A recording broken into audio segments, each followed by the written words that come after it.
And apparently if you see an orange ladybug, that is like an Asian beetle or something like that. It's not actually a ladybug. Hello! Good morning, good afternoon, and good evening. It's Dee Dee. How's it going? Hello! Happy Tuesday. Happy Tuesday. Good evening, Zan. Hi, Jambola. Hi, Ranger. How's everybody doing? Oh, big stretch. Gosh. I had an itty-bitty nap before stream, and usually that's fine. Today, I had a nap, I woke up, and now my neck is killing me. Great. I thought sleep was supposed to get rid of pain, not give you new pain. Rude.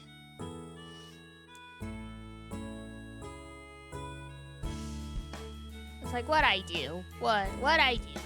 Because I grind my teeth at night. I think I've talked about that before. That can cause neck pain? Like, was that what happened? Did I... Like, were the pillows not high enough? Were the pillows too high? Like... It just moves around. Pain is just... Oh, what's the word I'm looking for? Remember Operation? That board game? Where you had to, like, remove various little items from this toy and not touch the side because then you'd get a buzzing sound? Pain feels like that. Especially as you get older, and then trauma-inducing game. The buzzing scared me when I was little, definitely. There was also... Oh... It was like pop-up something. I know there was like Don't Wake Daddy, which was terrifying but fun at the same time. And then there was another one. It was like some version of Connect 4. And you had to get all of the pieces back into the board in time. If not, it shot everything out. Pop-Up Pirate, that was also one. There were apparently a lot of games in the 90s that were focused around traumatizing children by having their toys fire things at them.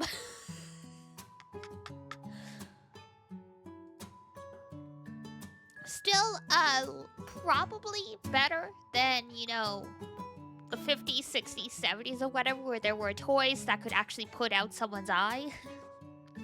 But still. Oh, Pop-Up Pirate. Good old board games. Now you have apps, and I'm like, man. Why would I want... Who likes these board games enough to want to play them on an app, you know? Like, I know a lot of people just use these games to kill time. But I'm like, even if that's the case, there are better games to kill time with. Back when you had playgrounds that doubled as death traps, God. Arguably, you still do. But now, like, you know, yeah, people are much more micromanagey about your playgrounds. It's like, cause yeah, wooden playgrounds? I don't remember too many of them, but I know those used to be more of a thing. And then, like, it's like, yeah, you know, damage, splinters. Little Timmy falls and gets, like, one heck of a cut. God forbid, instead, we make giant plastic slides that only give second-degree burns instead of, like, you know, the third-degree burns that you would get from the metal slides. The ones you could, like, cook eggs on.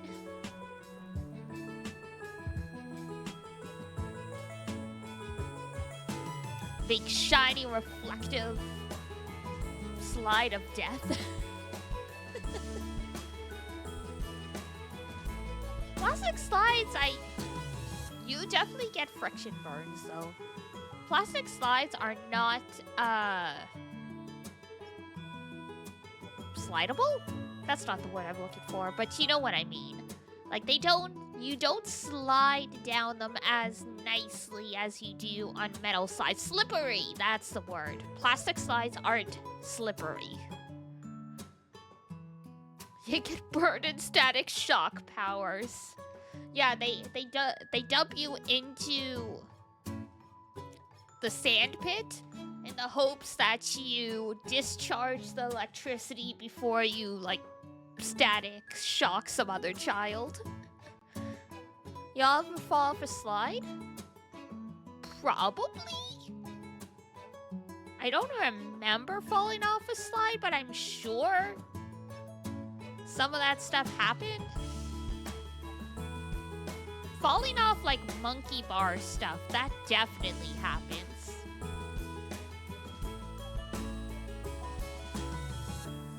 Especially, like, as you get older, I find when you're, like, really young, your upper body strength is, like, unparalleled. And then, you know, after they've chained you to a desk for, like, 6 years, when you're, like, you know, 12-ish, trying to go across the monkey bars, you're like, oh, I don't know if I can do this anymore. Plus, you, as a whole, you probably weigh more. Gravity and all that stuff.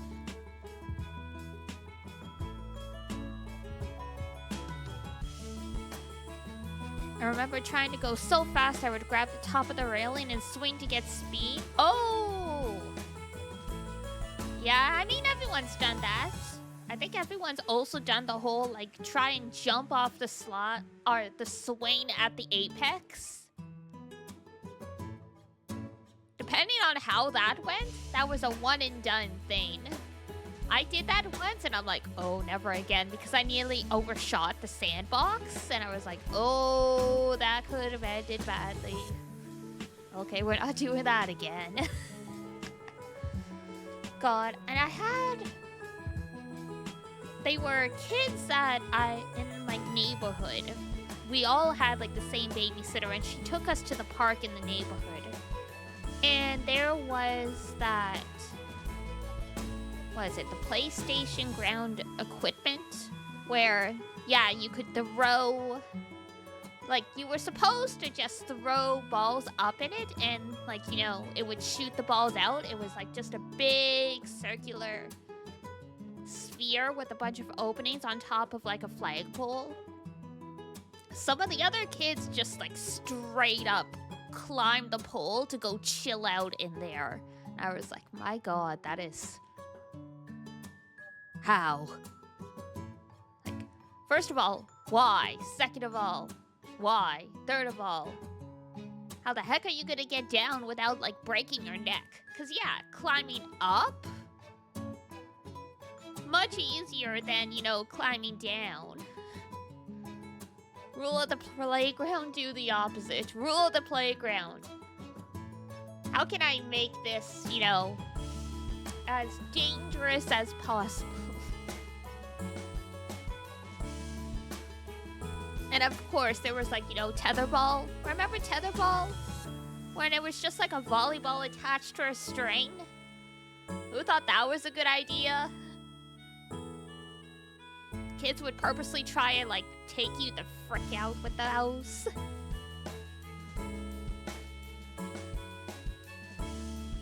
Tetherball was peak, yeah. And then there was... Oh, I never knew the actual name of it, but the boys at school played it a lot. There was, like, some kind of game where you would bounce tennis balls against the wall. Not like, you know, Ryoma Prince of Tennis style. You just would use your hands to throw the tennis balls at the wall. And for some reason, you could get, like, out, I guess, if you didn't catch the rebound or something like that. And then you would have to go stand up against the wall for X period of time, or until, like, someone tags you back in or whatever. But they would always, always, always try and do maximum damage when they tag you with that ball. It was a personal grudge. Handball? Maybe? I never played with the boys. They all hated, they all hated my guts as far as I could tell. And B, I knew they would try and decimate me. So I was like, no, we're not doing that. I vaguely remember the janitor also, like, going up on the roof to throw all the tennis balls back. That was the day every child turned into a puppy. It was just like, balls! Balls!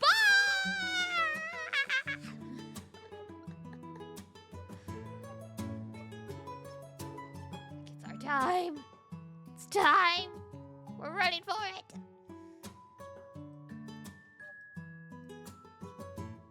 But yeah, maybe it was handball.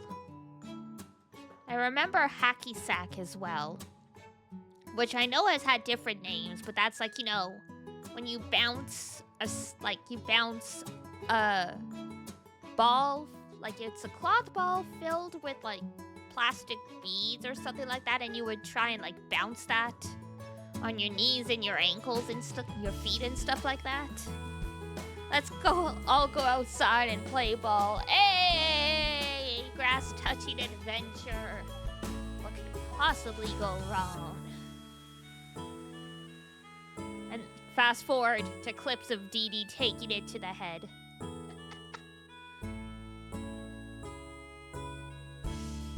Because I am not great with hand-eye coordination. I don't know if the name/game is an American thing, but I was always a Darebase fan.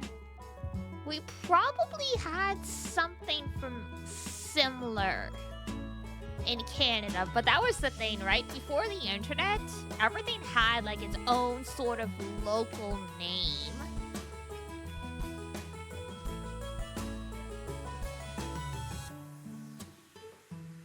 Oh, Release the Prisoners, that one.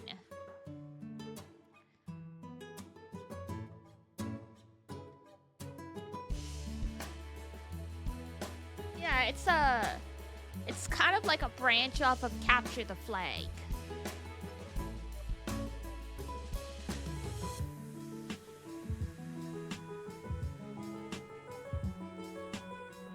Probably a different name everywhere, yeah. That's why I was like, before the internet, everything had its own like regional name. Yeah, I don't think we called it Release the Prisoner, but the prisoner part of the name sounds really familiar for me, so we probably used some variation of the name Release the Prisoner back then, where I am. Cops and Robbers, that is also one. I know Capture the Flag proper was like super popular at my elementary school. Like teachers would actually organize like events and stuff.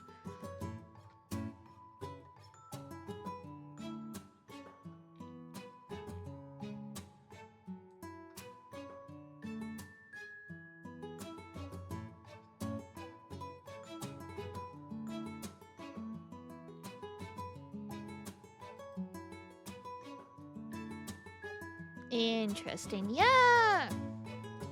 I vaguely remember that. I wasn't good at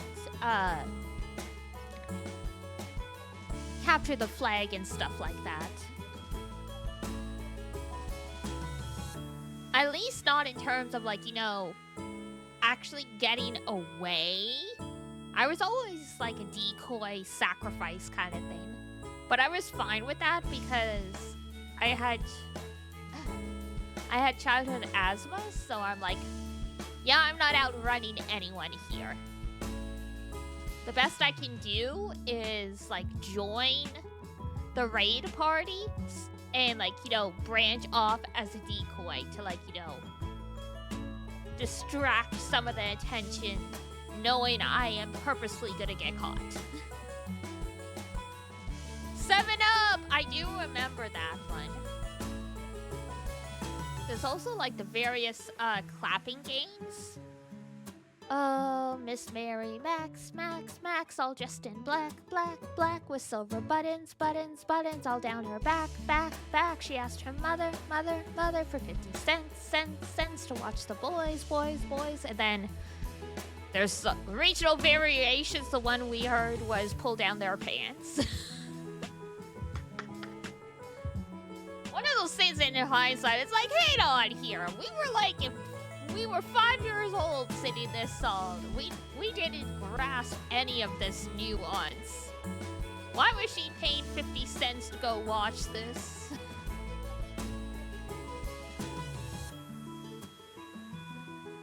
People used to cheat looking at them shoes.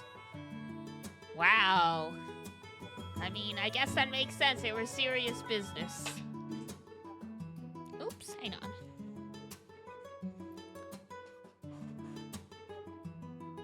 There were some weird and problematic chants in the day. Oh yeah. I've talked about this one before. Cause I grew up with some French songs, right?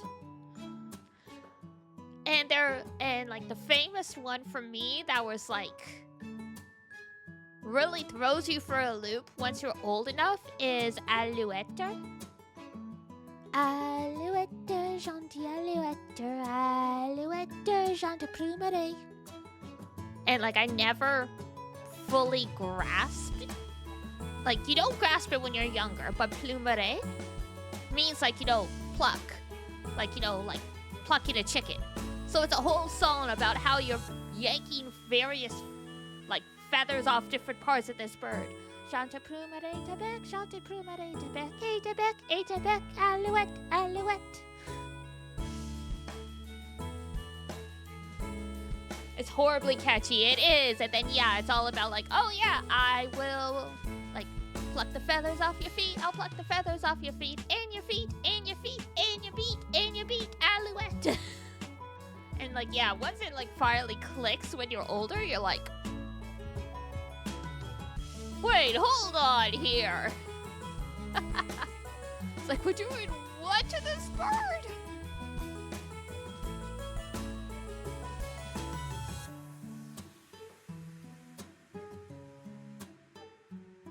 And then, yeah, like, Frère Jacques. It's like, basically, it's like, oh yeah, you basically got clunked on the head and you're not waking up.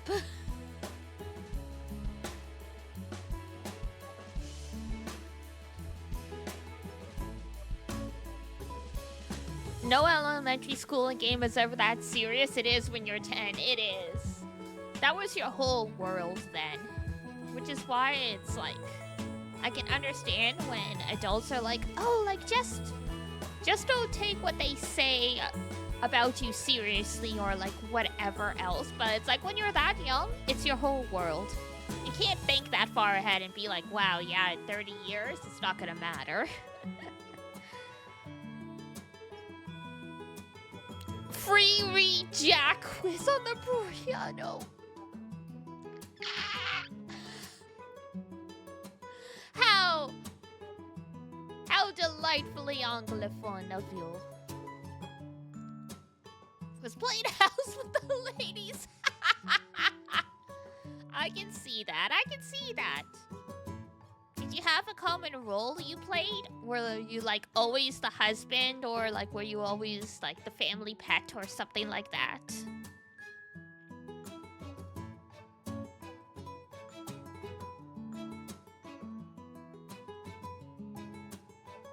I have absolutely no idea. Fair enough. It was a long time ago.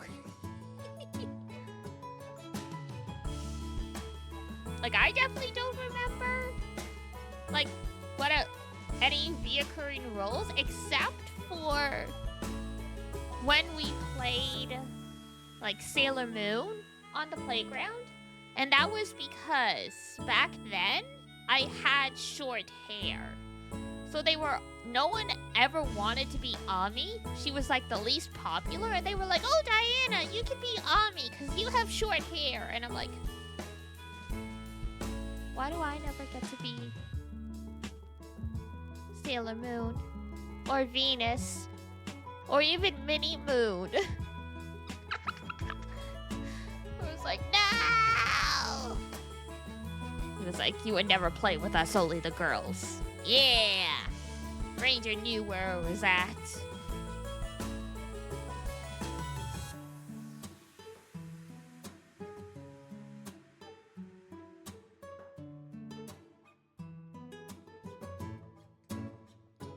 I mean, to be fair, playing with girls? Possibility of psychological trauma or warfare? Much less risk of injury than playing with the boys, where it was like, let's climb this tree! And then Timmy has to go to the hospital because he broke his leg. Funny thing is, the only thing I remember from kindergarten was riding a bike. Oh! I vaguely remember a few things from kindergarten, which is wild considering, you know, it was actually 30 years ago for me. This one I only vaguely remember. It feels more so like a memory I constructed based on stories that I was told. Was on the first day of school, I was like, oh sweet, there's a jungle gym and stuff, and I guess I did understand the concept of when the bell rings, you have to go inside. Because everyone got off the jungle gym and went in for, like, you know, the assembly or whatever. I just stayed out there. And eventually, like, the teacher comes out and she's like, Diana, aren't you gonna come inside? I'm like, no, I'm fine.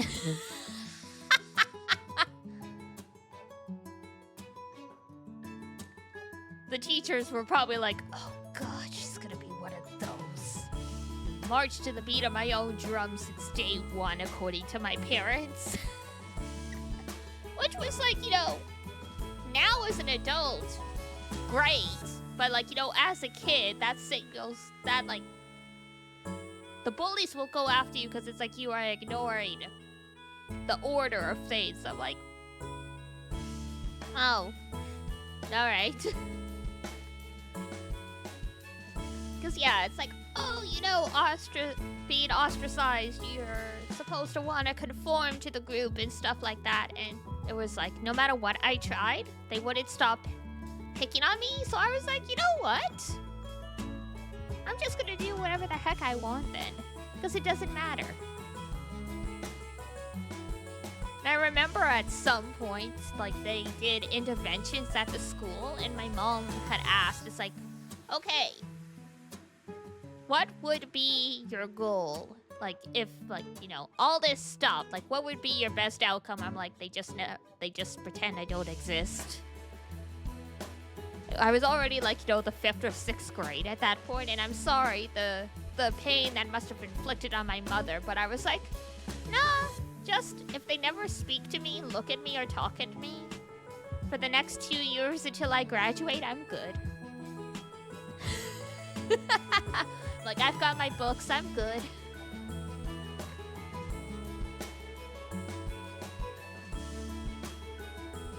No thanks, I'm good, literally. I was like, nah.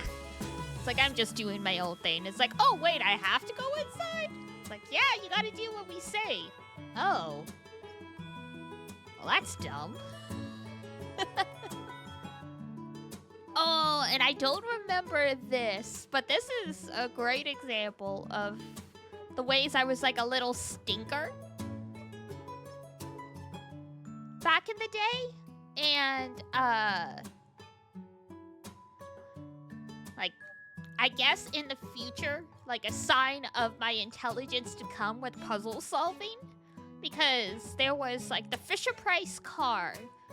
Some of y'all probably remember this. It's like a little push pedal car, was yellow and orange. Had like a little door you could like step in, and like a steering wheel and stuff like that. But it was one person, maybe 2 people, right? And the daycare staff was always like, you gotta wait your turn, you gotta wait your turn. And so I would follow whoever had the car, and I was like, are you done yet? Are you done yet? Are you done yet? Are you done yet? Are you done yet? Are you done yet? Until they finally get annoyed with me and give up their turn, and I'm like, yeah. And they're I'm sure the daycare workers were trying not to laugh. It's like, Diana, you can't do that. That's not nice. It's like, but it worked.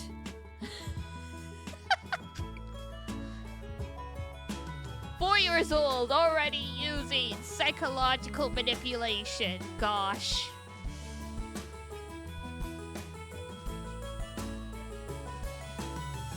I was a menace, I tell you. I didn't even have siblings. Well, I mean, I had my older brother, but it's not like, you know, I learned any, like, bad habits or, like, anything. I was just like, yeah, I got this. Just be a pest until you get it. Exactly! And it's like, to this day, I am, like, stubborn as all heck. Like, I'm better at knowing when to quit now, but now I'm still like, nah, I'm gonna dig my claws in. Like, this is a story that I tell sometimes, because it's, like, about me and Iduna. And, like, how we became friends, because, you know, we met in, what is it, university, and, you know, a lot of university friendships can be really crazy, because it's the first time you're on your own without adults, so navigating relationships, especially if there's, like, some kind of dispute, can be really difficult. And I was like, as I always say, I just latched my claws into her and refused to let go. It's like, no. Because she's like, she tried to put distance from me at some point, like after she left the school, and I'm like, no. You're not getting rid of me. Like, no. It's like, you're stuck with me now. Stage 5 cleany cat. Like, oh no. You're part of my territory now. You don't leave.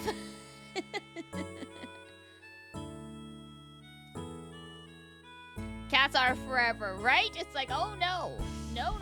No. Like, we bonded. You can't leave. Leave? Oh, that's funny. Yeah, you can physically leave, but you're still mine. That kind of energy. Cats are forever. We love cats. Meow. Alrighty. We've had our obligatory 30-minute chitty chat. Let's get this game rolling. Hang on here. Where is audio? Meow. There we go. Should be good, but I mean, this game... There we go. Yeah, there we go. Sound. Alrighty. Oh, I'm gonna have to resize things a bit, so you guys can actually see the text. There we go. That should be fine. But yeah, for those who might have missed it last time, we are doing sort of like a dual case. This case connects to the last case, the DL6 incident that our dearly departed Papa Edgeworth worked on. So now Edgeworth himself is back at this scene of the crime because, you know, it used to be a confectioner's house. His adopted daughter decided to turn it into a museum, and now our crimes are happening here. So far, no murder though.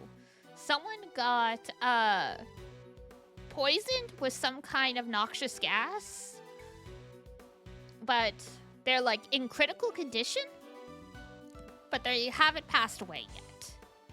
So far, no murder. Well, we will find out how that goes eventually. I assume they're deep in the mountain because they're like, oh yeah, we have them in the medical room with, like, you know, a doctor or something. It's like, shouldn't we be calling an ambulance? Like, even if it's like, you know, Snowing. Shouldn't we be calling an ambulance? Snow. Okay, whatever.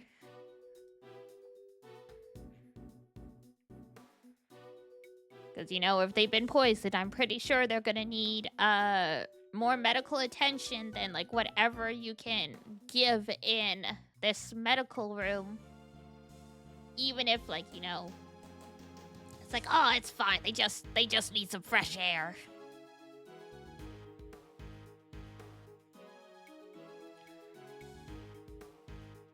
But yeah, so our good buddy Larry got picked out as being the suspicious person because he was the one who screamed, because the person who nearly died stumbled out of a room and fell in front of him.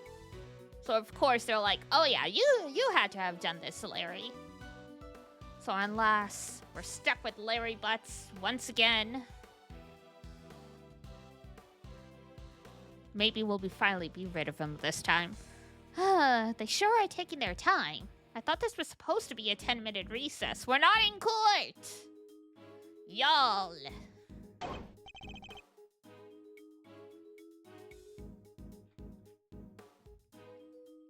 Heh, sorry to keep you losers waiting. Hi, Gary.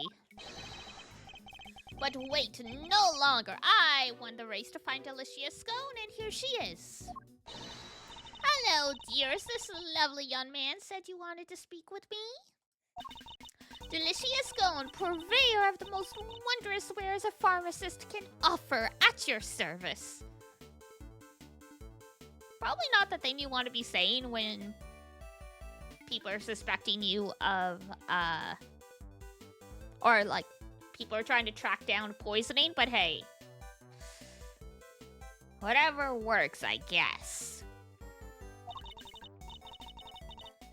Delicia to my pals, and even Miss Delicious to some. Oh, that's right, she hit on Edgeworth's dad like you would not believe. You can call me the winner, and I'll call you whatever I want. Alrighty, Winnie Pooh, whatever you say. It's lovely to meet you, dear. Winnie the Pooh. So much for call me the winner. Oh, have we met before, young man? Get a load of this, Delicia. This is Miles Edgeworth, Gregory's son. Well, I never. It's a pleasure to meet you, Mousy Smiles. If you must address me by my given name, just Miles will do. Oh, ho, ho, ho, Greggy Peg Legs, boy, and all grown up too. Make me feel my age, why don't you? I wonder just how old she is. Yeah, don't ask. Not unless you want to be taken out at the kneecaps. Oh, I love that they're keeping it question marked. I mean, Gregory was 35 15 years ago. So even if she was also 35, she would be in her 50s. So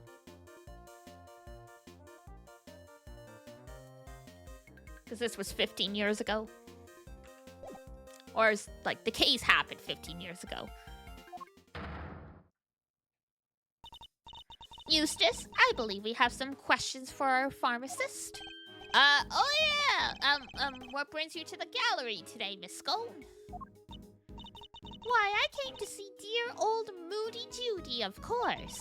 We've been fast friends for 18 long years, and no one's going to stop me from visiting her now. Oh, it's been 18 years. Oh, I guess that's true. It's after. This is set after the first 3 games, which each take place over a year. So 15 years ago was in game 1. Fair enough. I understand that you helped to look after Mr. Gusto in the immediate aftermath of the attack. Oh, I didn't do much, really. Just whipped up a quick antidote for the dear old doctor. You made an antidote? On the spot? You sure you're not an apothecarist? Like a magical one? Like, that is some crazy stuff. She's just out here making panaceas.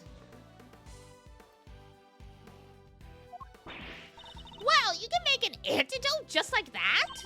Oh, yes, dear. As long as I have the right ingredients, I can throw together just about any medicine you like. It certainly helped that the medical room was well equipped, though. We were much better off treating him here than losing vital minutes taking him to the hospital. Anyway, we did what we could. The rest, well, that's up to him. And do you know the victim, Miss Delicious? Oh, yes, well, sort of. It's been 18 years since I last saw him. Apparently he's famous these days, one of the best confectioners in the world, or so they say. Interesting, so he's a well-known public figure.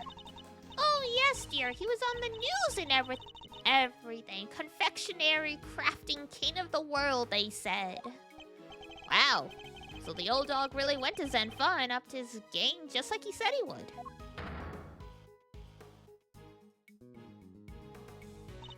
Perhaps if we could proceed to the matter at hand, Miss Scone.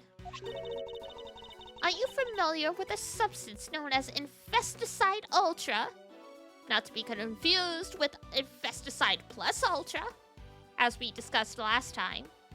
Using Infesticide Plus Ultra, All Might comes to your house and slaps the bugs.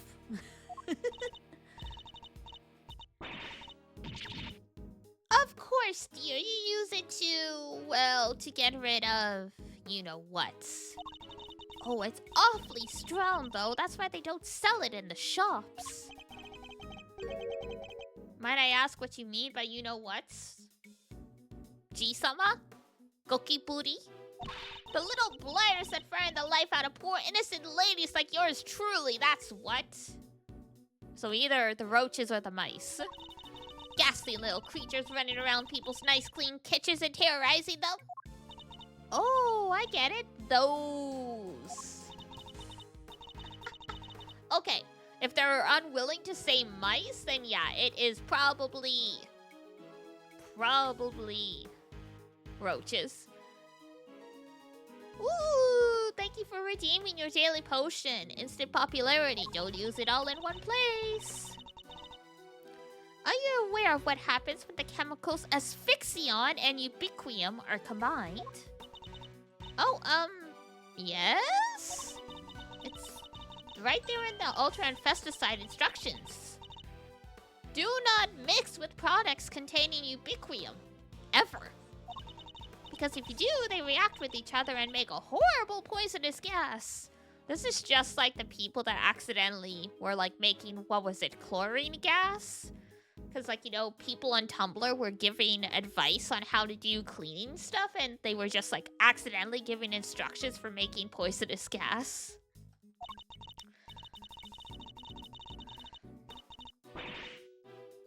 What was it again? Effects of inhalation include respiratory complications and, well, death. And poor old Gusty very nearly didn't make it. To make that much gas, you'd need... Ooh... You've returned from lunch. Welcome back, Ranger. Probably 500 milliliters of each chemical, I'd say. Damn, that is both a lot? But also not a lot. Like, that's half a cup.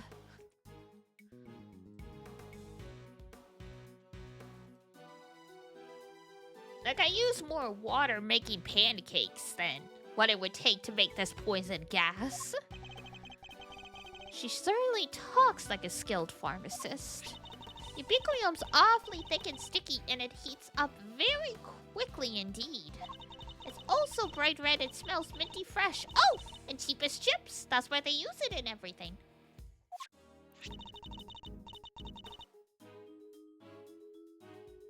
Don't think I asked yet how was my day? It was pretty good. It was pretty good.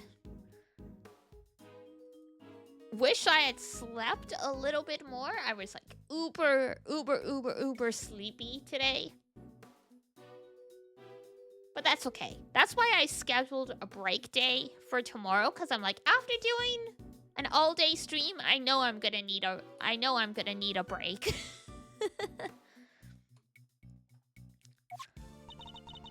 That will do. Thank you. I do be like that after a long event. Yep. You are clearly well informed, Miss Scone. As well I should be, dearie. After all, Infesticide Ultra is made by the company I work for. Oh, you're digging your grave, girl. Rest in peace. Oh, but before you get the wrong idea, they don't go out handing out free samples. As I say, it's awfully terribly dangerous. You couldn't buy it even if you wanted to. Yes, Miss Scone, very interesting indeed. I think that tells us all we need to know.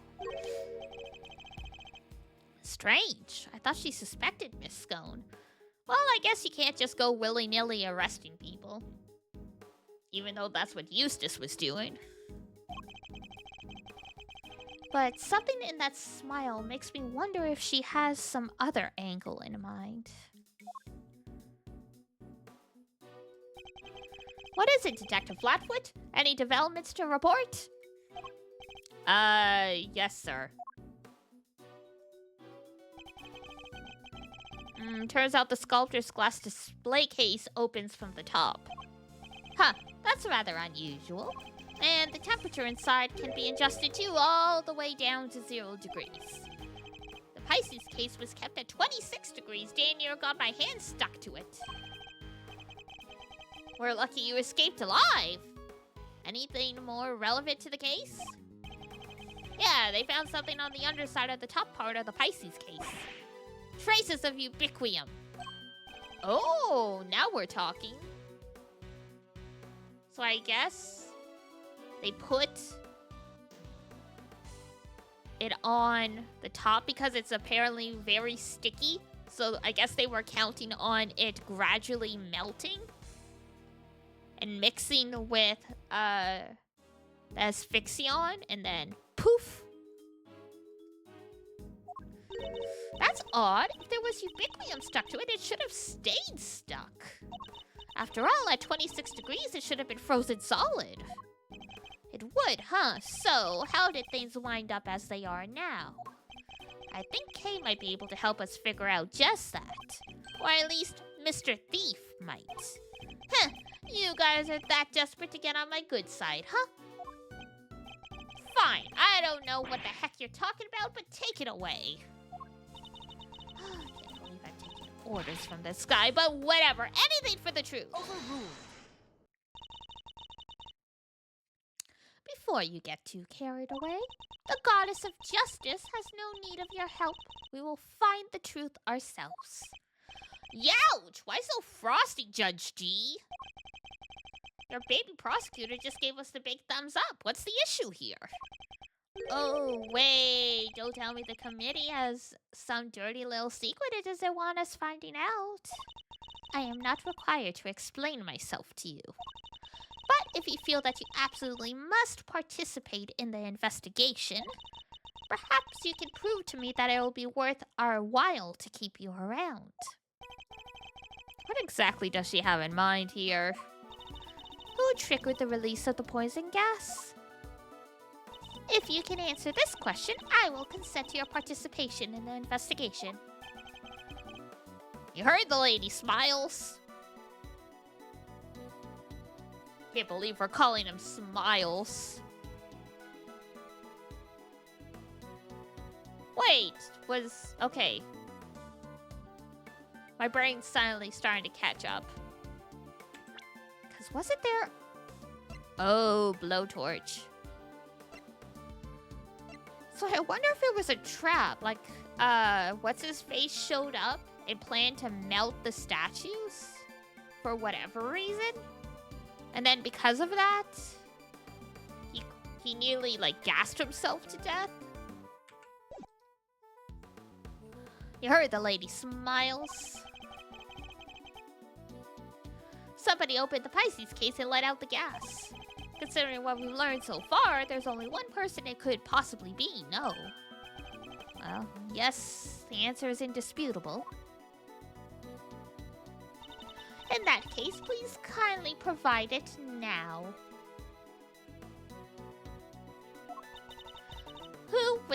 Who released the poison gas? Unfortunately, it's our man.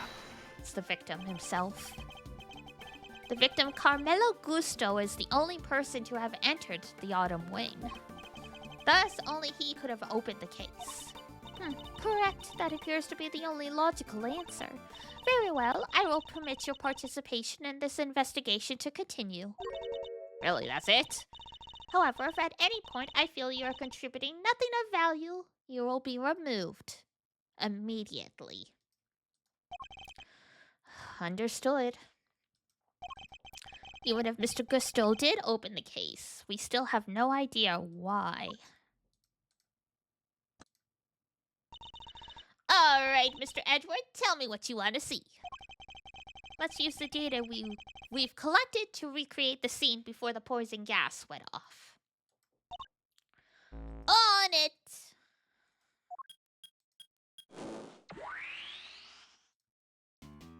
Aww! She didn't do her sign, like her call thing. Because every other time she used Mr. Thief / Little Thief, she did like a transformation phrase. Something.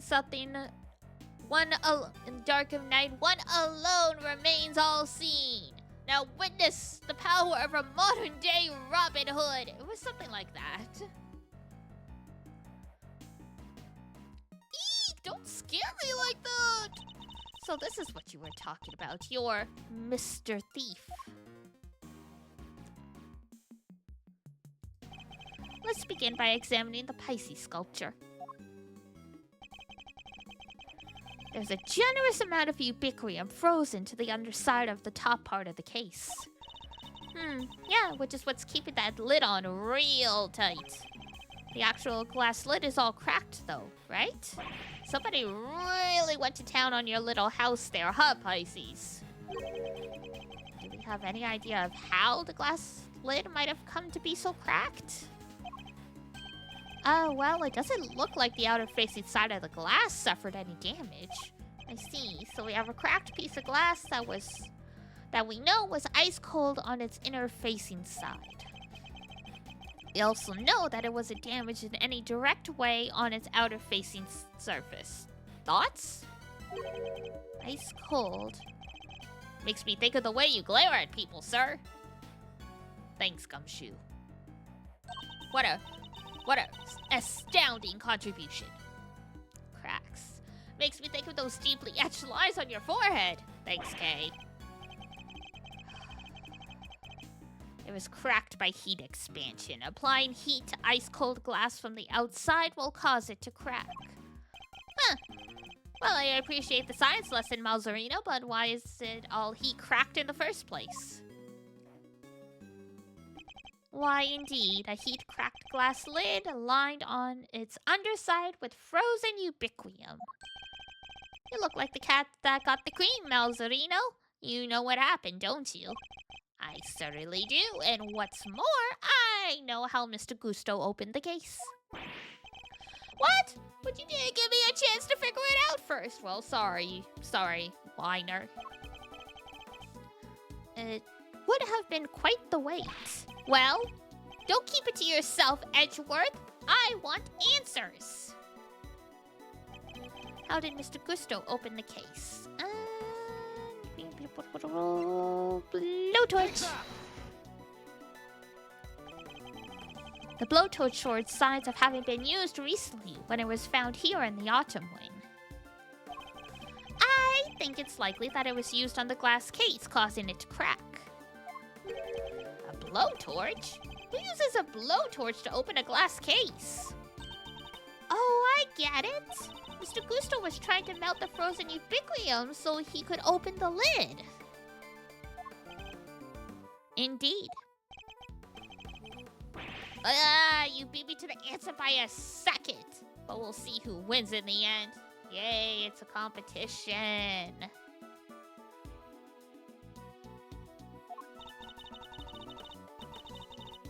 Don't try and tell me you nearly had it. You didn't have a clue. Nuh-uh. It was Edgeworth making things hard to understand. How old are you kids? 16? 17. Yeah, go back to school. You're not ready for the adult world.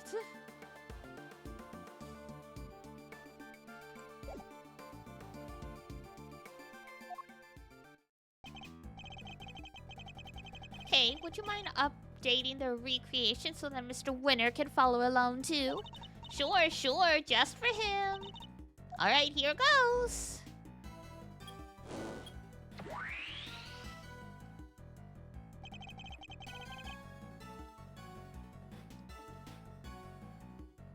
Mr. Gusto was alone in the autumn wing.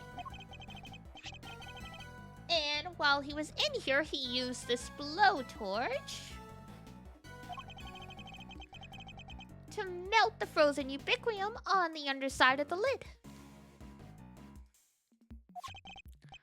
Uh-huh, and as the ubiquium melted, it mixed with the asphyxion that was already present in the glass case, thereby producing our poisonous gas. RIP.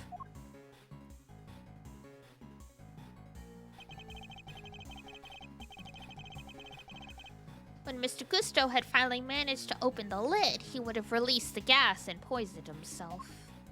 Too bad the gas wasn't pink.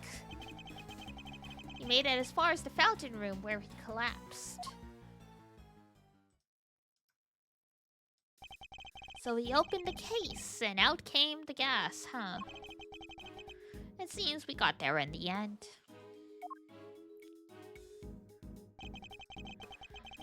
But why the heck-a-doodle-doo did he want to open the case in the first place?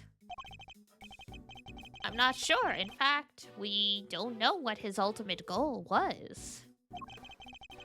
I'm thinking he might have come here for the same reason I did. To check out not the autumn wing, but the winter wing. You remember, right? I thought this was where the winter wing was when we first got here. Caught you out too, did I, my little Eddie Lumpkin? I was ever so confused with it being where Chillywink's room was all those years ago. There's even the same little tree in front of the blessed door. Who wouldn't be all 6 and 7s, eh? What is with these British expressions are crazy. Did everyone involved with the I-7 incident make the same mistake? I think we need to go and take another look at the winter wing. Time to see how quickly I can convince Mr. Winner, I suppose. Eureka, ladies and gentlemen! I have the answer. Now you're copying Mouse's catchphrase? Tisk, tisk, tisk.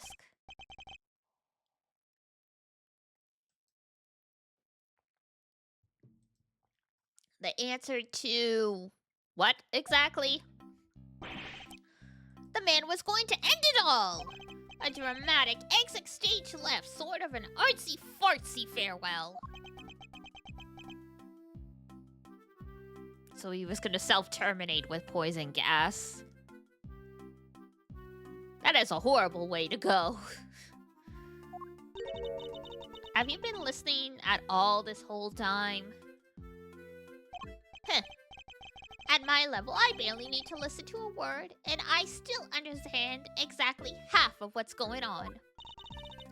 Perhaps I can explain a few of the finer details to you later, Eustace. Winner's prerogative. Winners? Sure, thanks, Gavel. Thank you indeed. I find it's always best to leave things like child wrangling to a professional. In the meantime, don't you have something to tell Mr. Edgeworth and his friends? Oh yeah, I totally forgot. What is it now? I took the liberty of investigating our friendly pick pharmacist here. Or rather, I had one of my underlings do it for me. That's nothing to brag about, you know. Shut up! Can't you see I'm talking? Must be the wind. Anyway, let's put a pin in my suicide theory for later. Yeah. I have something more important to tell you. It's, it was Miss Delicious who set up the poison gas trap.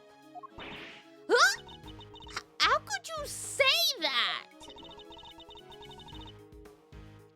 I was greatly saddened to learn of this, Miss Scone. Your profession is one dedicated to saving lives, and yet you used your expertise to try to take one. I beg your pudding?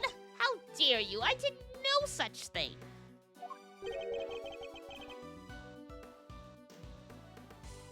Perhaps you could explain, Mr. Winner?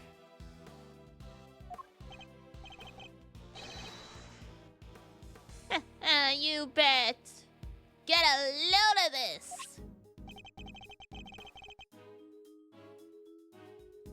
This is Miss Delicious's pharmacist license. And it says right here she's authorized to handle Infesticide Ultra. A product that we have established contains asphyxion, one of the ingredients of our poisonous gas. Exactly. It's almost impossible for ordinary people to get a hold of that stuff.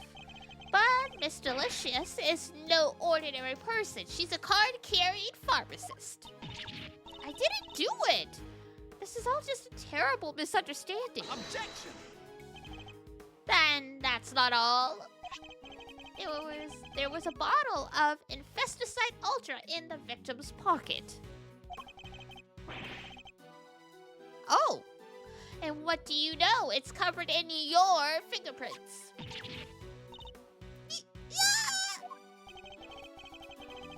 We know that you and Miss Bound took the victim to the medical room. What better moment to slip the bottle into his pocket? No!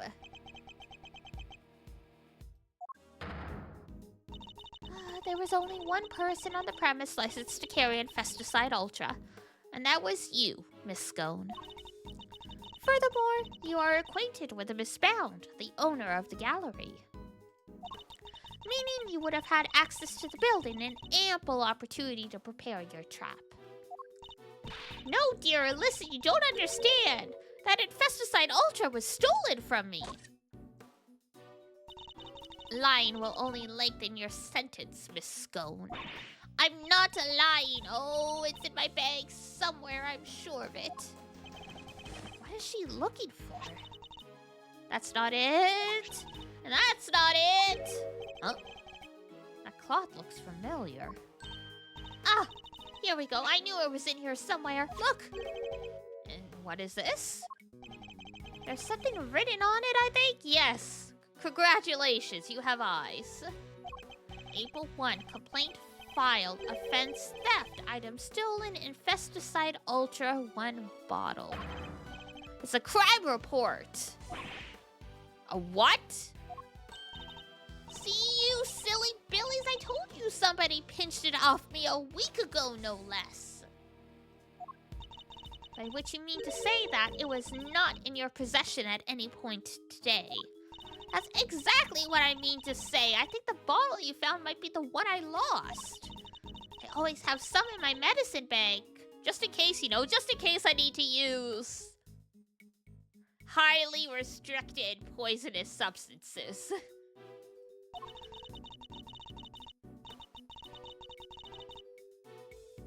And I'm supposed to keep my bag locked up tight, but, well, I'd forget my head if it wasn't screwed on, and yet you're licensed to carry this stuff. Damn. And now, thanks to silly old me, someone's gone and mixed up a cloud of poison gas with the stuff. I see. But why on earth would you carry such a hazardous substance around with you? Like I said, just in case. You never know when one of them might appear. You mean the ghastly little creatures that run around in people's nice, clean kitchens? Type of them? You could just roll up a newspaper and whack! One and done. I can't believe she carries, like, poisonous gas producing insecticide just to deal with lone cockroaches. Hi, Art, and thank you for the care package, Ranger.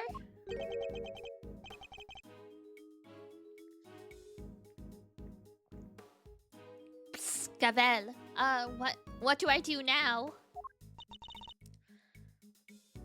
Bugs are disgusting. I mean, yes, they are. But I agree with Kay. Just get them. Call me Misty, but they scare me? Ah, yes, Pokemon. I mean, I literally saw a Gookie Booty, a G-sama, a roach earlier when I came back from taking out the garbage, and I just stomped it. I was still wearing my sandals. How's the big sis? I'm great. I'm doing pretty good. I hope you're doing good as well. I hate roaches. I mean, yeah, they're not great, but after the hell I've lived through, I'm numb to them. You see enough of them every day and you just stop caring.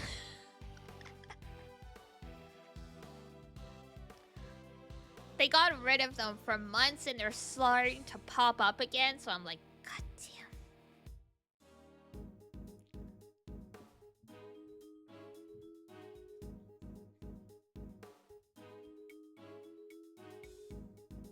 Especially the ones that fly. Fortunately, we don't have those in Canada. We don't have the flying ones. We only have, like, the German roaches. Why would they evolve to... They need to evolve that way? I guess the same way most bugs do. Most insects have wings.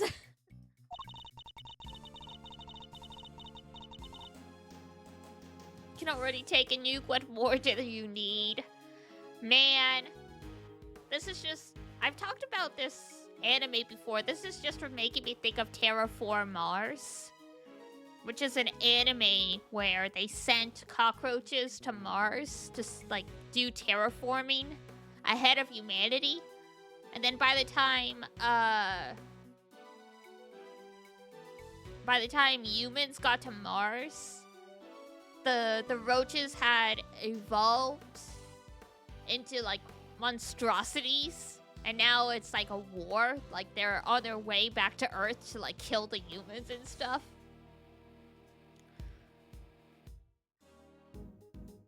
Yeah, like if you don't like roaches, I don't recommend looking up this anime because like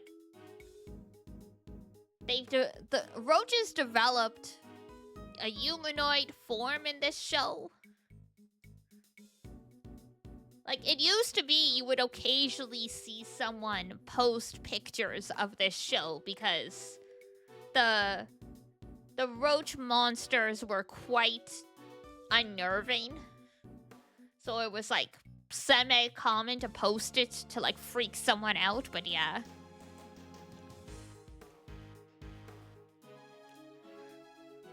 You're sold? Terraform Mars? You never heard of that one? Oh yeah, it's bananas.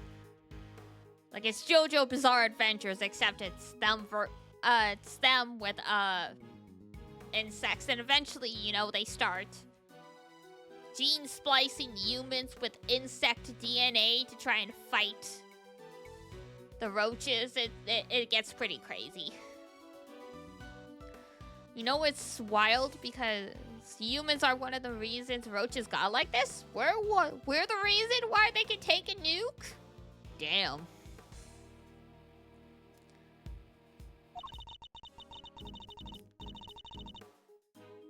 It can't hurt to verify Miss Scone's story after all. She may be lying to us, kind of. Fair enough. I mean, like, they already survived. Did they survive, like, the extinction of the dinosaurs? Like, they survived several mass extinction events at this point.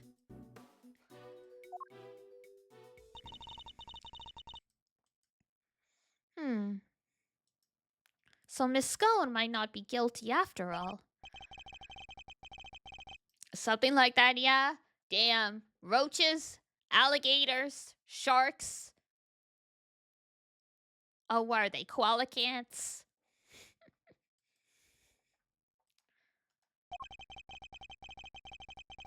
Then I highly doubt she would have used a method that directly implicates her. So who do you think did it, Smiles?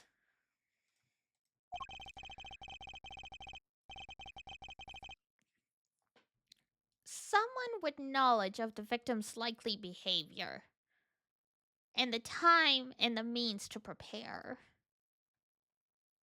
I guess duty. Like we're running out of people here.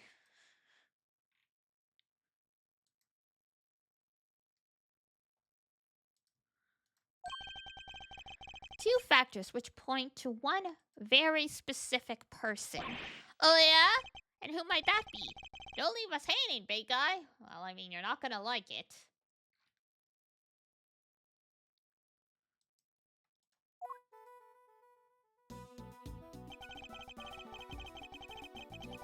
If I ever catch a roach in my house, I'm bringing in 10 raid insect sprays. That's fair. I use, what is it, dichotomous earth? It's a natural insect killer, and it's pet safe. You have to buy the food grade, though, to make sure that it's safe for pets.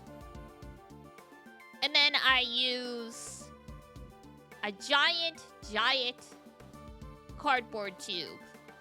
Because if you get too close when you try and hit them, they'll book it, right? This way I have extra reach.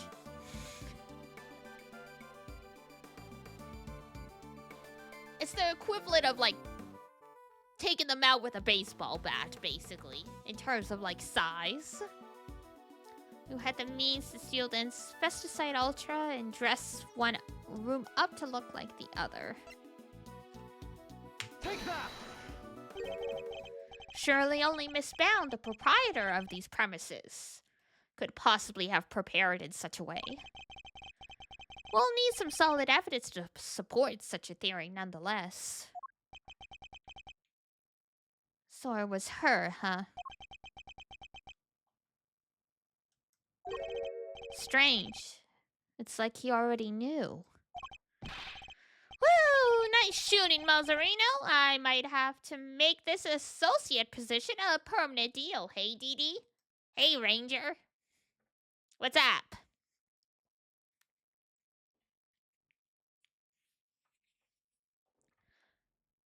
Do-do-do. Egg.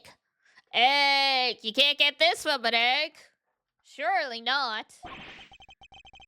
You could probably put poison gas in an egg, though. That is not what I was hoping for. Ahem, I'm back with results. Can't get this from an egg, sure can't.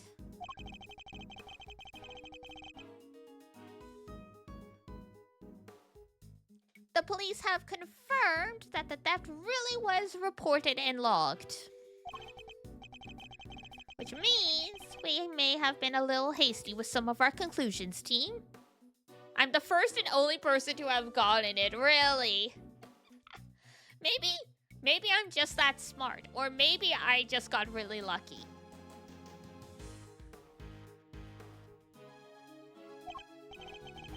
You mean that every single one of your conclusions proved to be hogwash? Damn, Edgeworth. No, I mean, we're only just getting started. Oh? Then what's our next move, huh? Well, first we need to go talk to Miss Bount. Uh-huh. And then?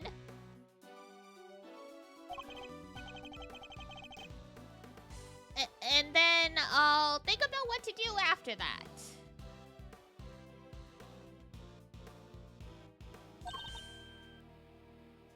Dee Dee is pretty big brain. Might have just solved it on your own. Hey, let's go. I mean, I will not refuse the compliment.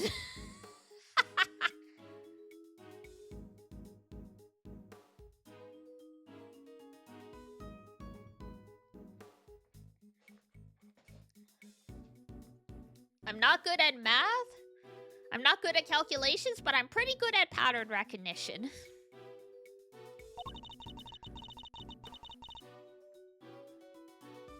Mr. Gusto's real destination appears to have been the Winter Wing. Perhaps it would be worth having someone investigate that room more thoroughly. Oh yeah, we should totally do that. Flatfoot!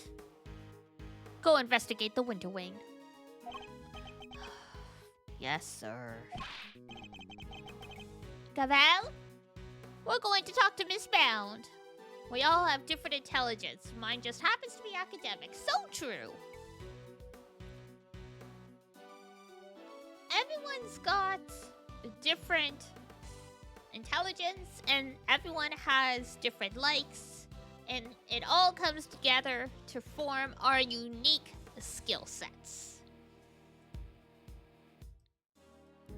Because, I mean, I've liked mystery novels ever since I was little. Like, you know, I was buying the Nancy Drew computer games when I was 8 years old. So, you know, it makes sense that gradually over time, I got really good at solving, like, puzzles and stuff like that, because I've been exposed to them so much. I liked doing physical puzzles, too. Me and Mama and Melis tried to do one of those 3D puzzles. It was pretty difficult. I don't know if we ever finished it, but we gave it a good try. Good old Nancy, yeah, good old Nancy Drew. If you're exposed to something long enough, you'll eventually master it. Yeah, man. Sometimes I'm like, I wanna...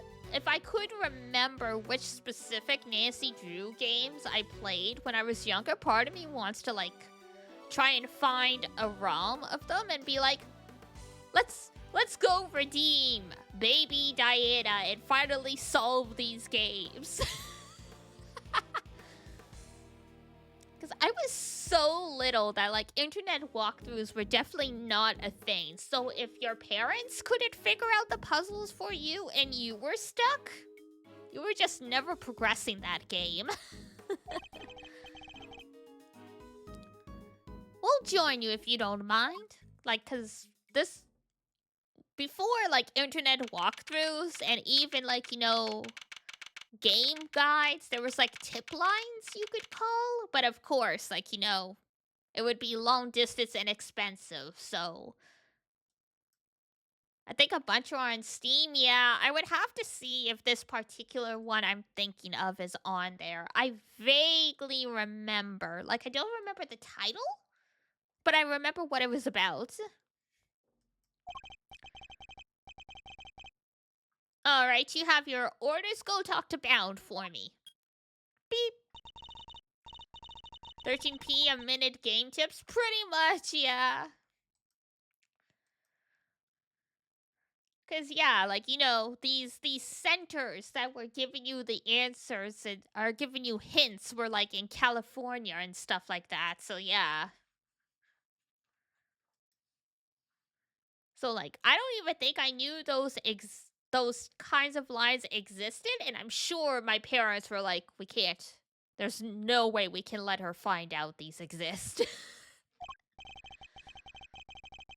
Sure, but I thought, why not let the grunts handle the grunt work, you know? Means I can just sit back and wait for the report. Oh, winning strategy.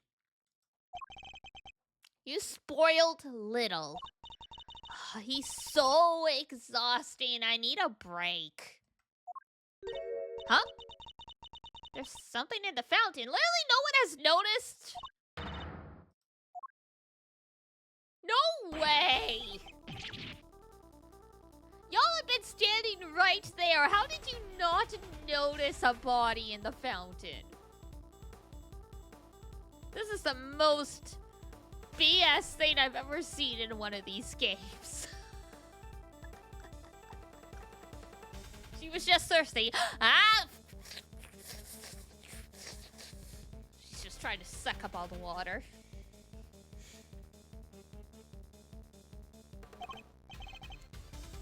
What on earth? Waiter, there's a dead guy in my soup.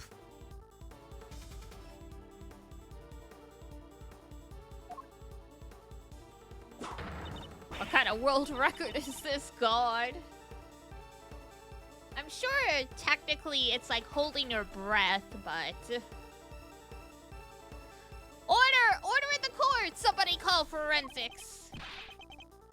news, sir! Real bad news! Order! I will have order, detective.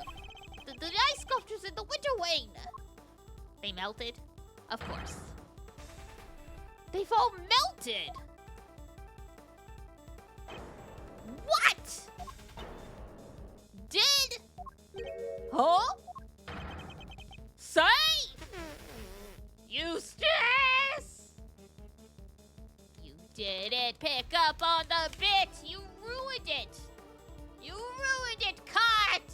Cut! We're gonna have to redo this scene again. Alright, everybody, places! Places! Eustace, it's you. You, not huh? You. What did you say? Just.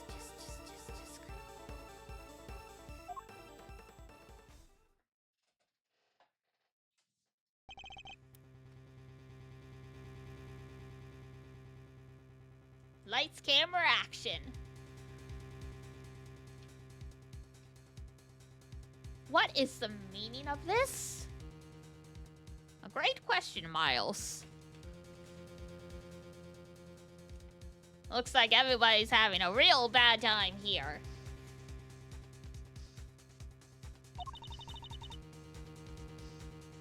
Now we have 2 victims. Great, just great.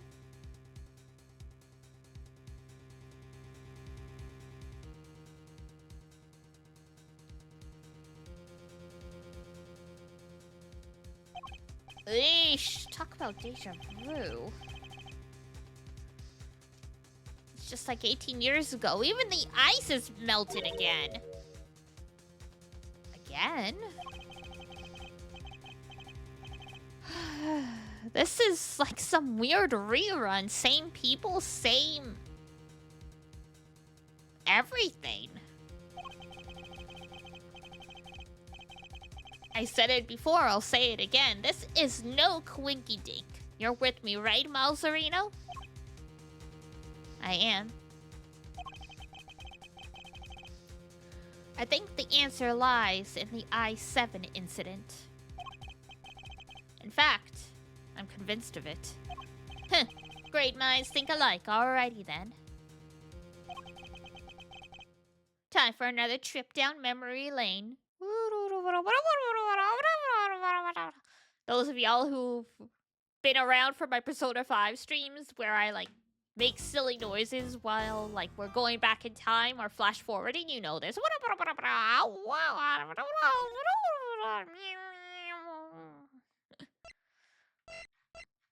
Thank you, Diana, for your impersonation of a VCR.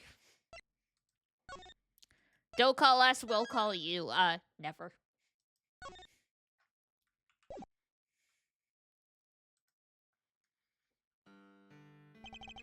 I still can't believe the I-7 incident was Gregory's last case. Or that it's been 18 long years since.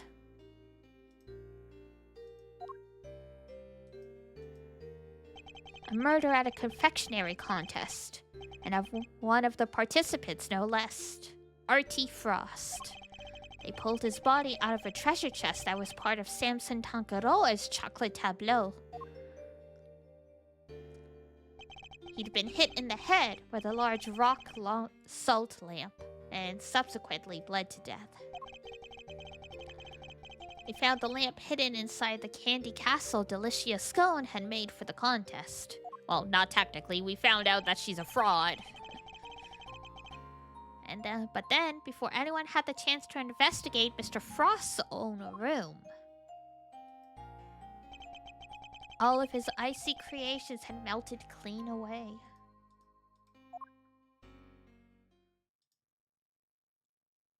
"18 years ago.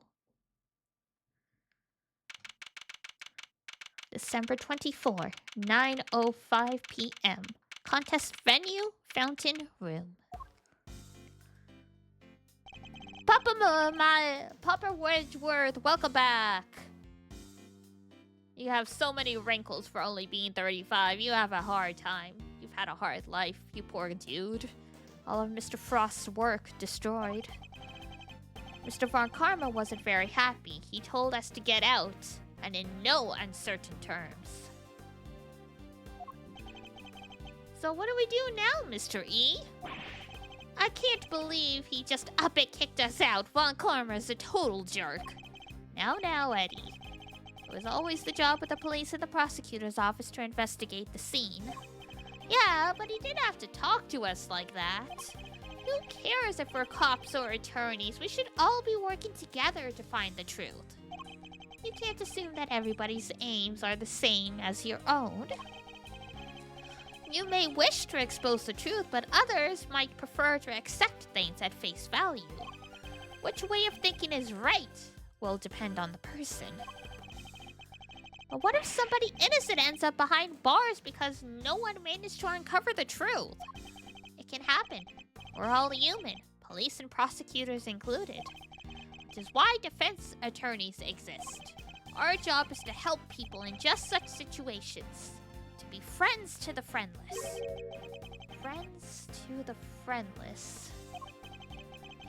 Now, we may not be able to investigate Mr. Frost's room as hoped. But that doesn't mean we give up. You're right, Mr. E. I'm sorry. I should have thought more before I opened my big mouth. You're young, Eddie. You'll learn soon enough. I will. I promise. Mr. Edgewood, Mr. Fender, you look like you could use a little pick-me-up. I'm afraid this is all I have, but please, by all means. Whoa, you're the best, Miss Bound! Tangaroa's favorite, handmade by Bound, rather mishappened and incredibly sweet. Thank you. A little sugar might actually help, although these are a little too sweet for my liking. And a little uniquely shaped. Wow, she's just learning. Be nice. I'm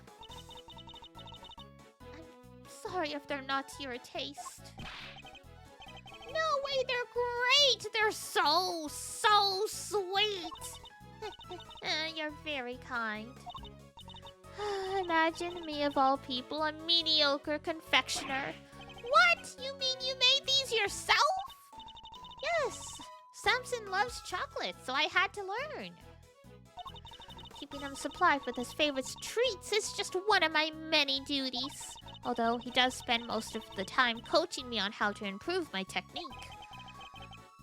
Mr. Tangaroa sure is a lucky guy. Getting to eat homemade sweets made by the one and only Judy Bound whenever he wants sounds amazing. Huh? I'm sorry, did you say something? Nope. No, nothing at all. Dear sweet Eddie, you really do still have a lot to learn. It seems you're quite committed to the work you do for Mr. Tangaroa, Miss Bound. Of course, what right would I have to stay here otherwise? What do you mean by that? I was abandoned as a baby, and Mr. Tangaroa took me in. Oh. That's right. One snowy Christmas Eve, many years ago, he found me on the steps of this very mansion. What is this, Tokyo Godfathers? He saved my life and became the father I never had. For those who don't know, it's the Satoshi Kon movie where some homeless folks find a baby on Christmas Eve and they spend the whole night trying to find out what happened.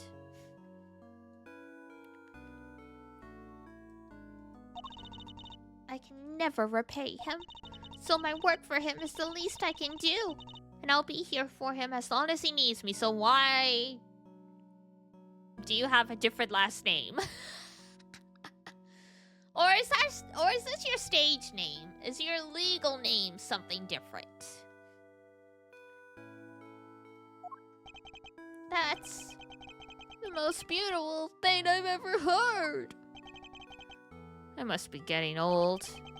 I'm welling up a little myself. And to think today is Christmas Eve. And I can't even give him his present in person. I'd do anything to save him. Anything! please. If there's something I can do to help, just say it. We're very grateful, Miss Bound. Perhaps you could help us by answering a question. Did you know the victim? Not very well, I'm afraid. Oh, but if you want to see some of his work, I have a picture of the sculptures he made for the finale for the finals. Oh, so these are what he made. My, they're stunning. Aren't they? I think they're masterpieces. Who would have thought you could make such intricate statues out of flavored ice? Samson adored them too.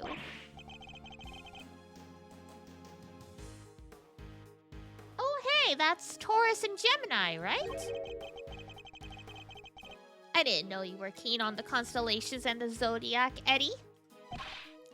Oh, I love it! The stories those stars can tell. Take Gemini, for example. See the lyre? That's what the harp is called. And the arrow, and the... Hold up. The lyre doesn't have any strings. Huh. Did Mr. Frost forget to add them, maybe?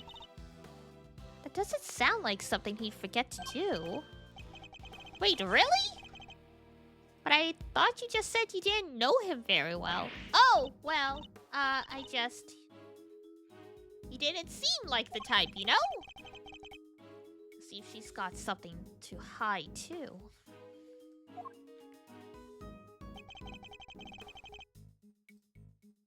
You took this photograph yourself, Miss Bound? Yes, I used this Insta-camera here. It develops the pictures as soon as you take them. It's so useful. Oh, I'd love to see it in action. Then why don't I take your picture? Yes! Come on, Mr. E, let's get a shot at the both of us.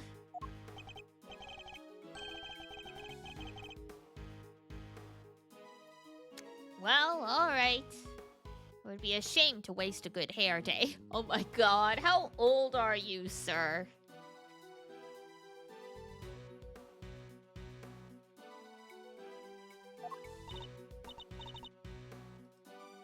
Ready, say cheese.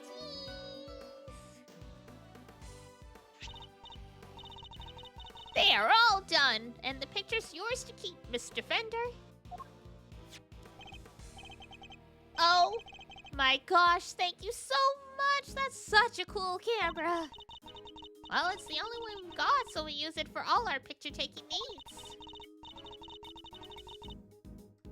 It's very convenient, but the lack of negatives is something of a shame. So there aren't any negatives for us to reference, huh? I assume Mr. Tankaroa used the same camera during the contest? Yes, you assume correctly. He used it for some work-in-progress pictures of his seascape, and later to take some photos of the other contestants' work. But did you take a picture of the body when you discovered it? And did you discover the body while the judging was still underway? Ah, yes, Samson wanted pictures of all the entrance completed rooms. But the film ran out just as he finished photographing Mr. Gusto's work. So he asked me to go put in a new cartridge. He seemed to think there should have been more shots left than there were. In other words, the film ran out sooner than expected? Yes, the number of shots he took did line up with the number of shots remaining. But he thought maybe he just lost track somewhere along the way. But had he really, though? I went to our living area to change the film and was passing through the fountain room on my way back when I heard the sound of something break and collapse in Samson's room.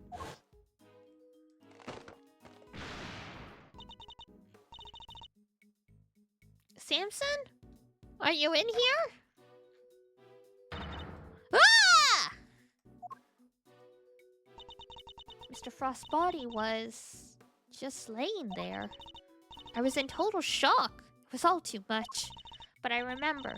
I called the police and then I went to tell everybody else. in the camera. It's been with me ever since. I see.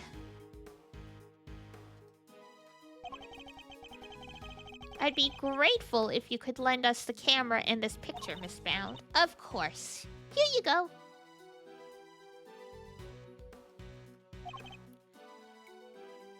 Thank you.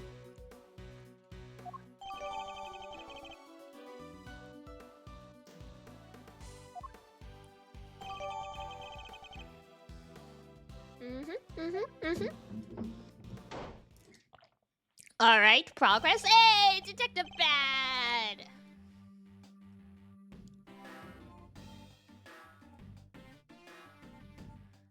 Detective Bad, Miss Scone, are they done investigating? They're done with me, that's for certain. That big meanie told me to clear off.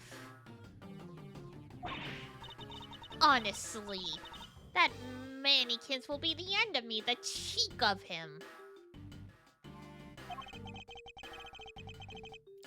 Guess he got tired of people cluttering up his crime scene. Did he run you off too, Detective Bad? Yeah, Von Karma seems to think I'm a nuisance. Can't do things his way with me around. Why would Mr. Von Karma go so far as to exclude his own lead detective? Clearly he don't like him very much.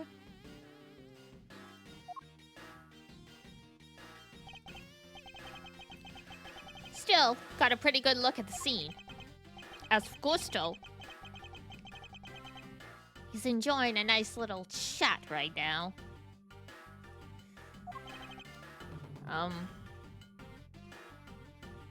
What about? About the fact that Miss Bound said she saw him going in there during the contest.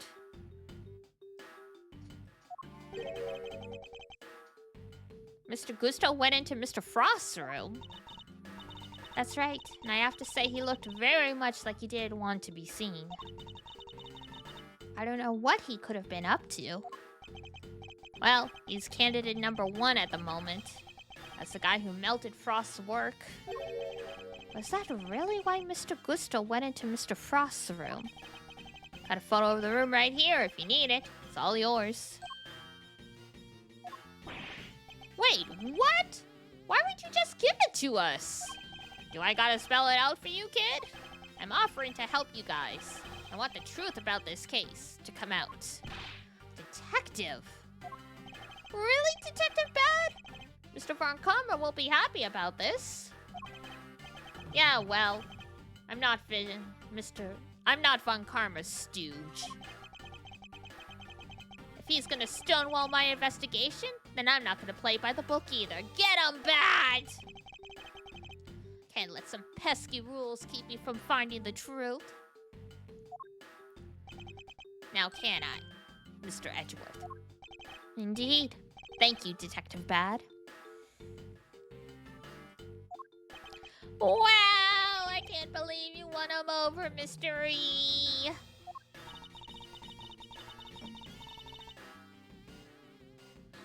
Well, I haven't the foggiest what you're all going on about, but here's to new friends, eh? It's definitely nice to have the good detective on our side, that's for sure. Alright, let's take a look at that photograph. Here.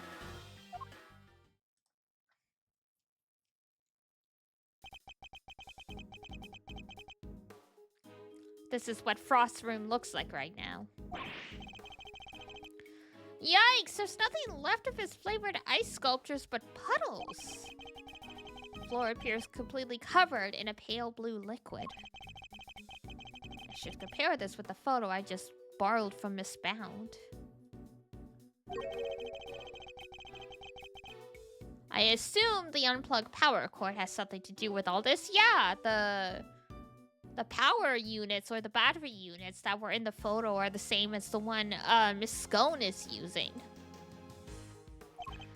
Yeah, once that was out of the socket, the display cases lost power, and up the temperature went. Looks like they were all connected to the same power strip. Do you have any idea when it was unplugged? Nope. Still working on that.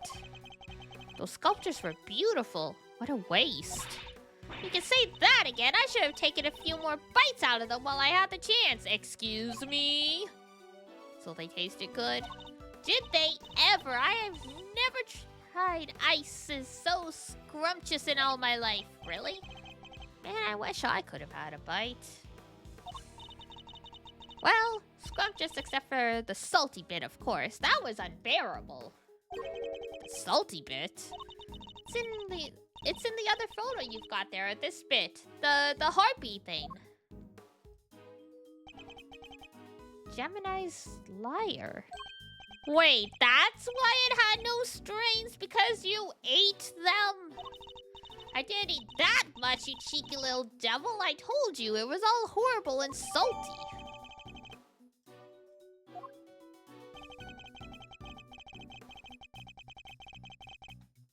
Interesting that only one particular part of the sculpture tasted different from the rest. And could somebody other than Miss Scone really be responsible for eating the rest of the strings? Did you notice anything else, Miss Scone? Come to think of it, there was a funny little mark on Chillywink's work. It was 2 little letters. Let me see if I can draw it for you. There we go. PH?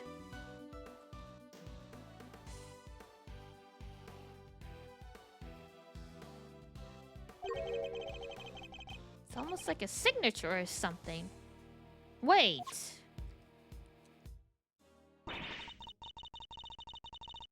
I just knew Mr. Frost wouldn't have made that harp without strings. He's not the type to skip an important detail like that. I hope you don't mind me asking, Miss Bound, but are you certain you didn't know Mr. Frost particularly well? What? No, I barely knew him, I swear. Alright, how old was this guy? 38? Oh, no.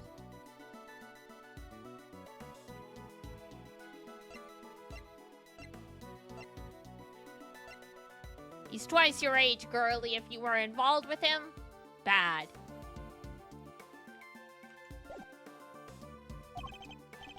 Is that so? You certainly have some strong opinions about his attitude towards work. Towards his work. Hi, gods! No, I just... The sculptures were so carefully made. I didn't think he'd missed something so important. I'm sorry, but I don't believe you. You have a more personal connection to his work than that. What makes you say that? I have an item of evidence that appears to have been one of Mr. Frost's possessions.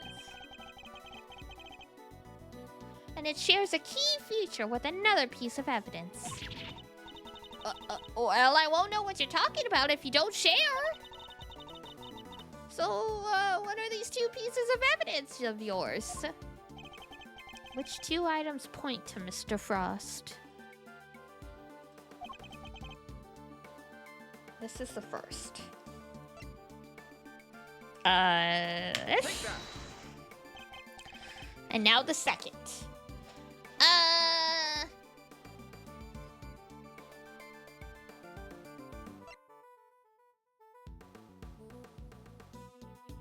Ew. Keep up. Miss Scone found 2 letters carved into Mr. Frost's ice sculptures. Oh, wait, was Artie Frost actually this Paul Halik guy that she's like a big fan of? Interesting. I think they were signature sorts. After all, it's not unusual for an artist to initial their work. I guess not. That's right, dear. It's just like what you said. Chillywink statues have the letters PH carved into them, plain as day. PH? Shouldn't it be AF? You'd think so. But take a look at this. It's the bill we found at the crime scene. It seems reasonable to assume that it fell from Mr. Frost's pocket. And when pressed into the surface of an item, it would leave behind the letters PH. The same pottery marks we see imprinted on the bottom of the items in the tea set. The same.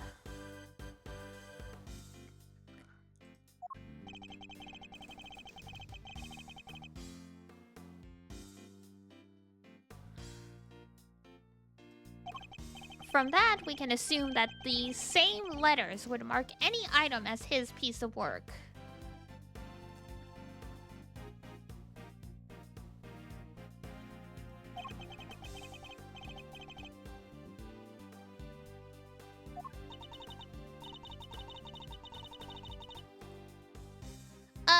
Well, yes, I know. He always marks his works with his initials, like that. Yes, he's never revealed his true identity in public, so it's the only way to know his works are truly his. You don't say, huh?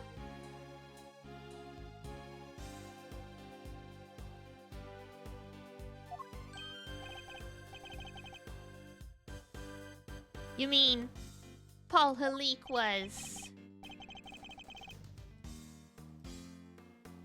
That's right. Artie Frost had another identity.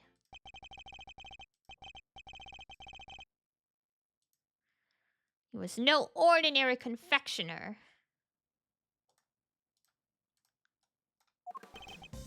For you see, Mr. Frost was, in fact, a famed sculptor.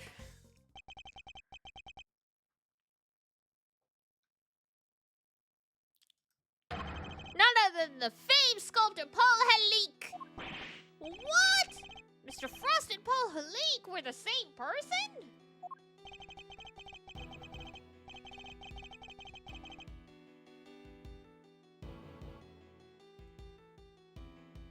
It's not like the mark's hard to copy, though. Anyone who's seen it could fake being with it. Not exactly conclusive proof.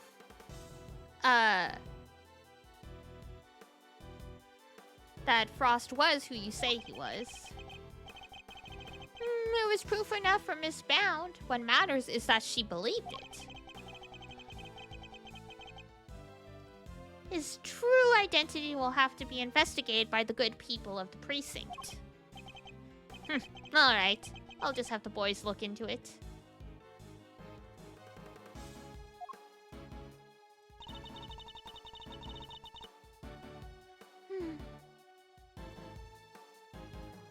I should have known I couldn't hide it from you, Mr. Edgeworth. Hey! Thank you for the raid! Hello, raiders! Hi, everyone! Hello! Hello! Choo-choo! Welcome in! Hi, everybody! If you don't know me, hello! My name is Diana, also known as Dee Dee. I am an apothecarist, VTuber, cat girl, all that wonderful stuff. I just actually debuted this model yesterday. So what a wonderful time to have new friends come in. Hi, everybody. How you doing? How you doing? It's 2 a.m. here, so gotta raid and run, but have fun! We just did this case as well. Excellent. Okay, have fun. Completely understandable. Go rest up then, take care of yourself. And Daniel, thank you for the follow. And if anyone else has got a raid and run because it is also 2 a.m. where you are, totally understandable. Otherwise, we're absolutely delighted to have you along for the ride.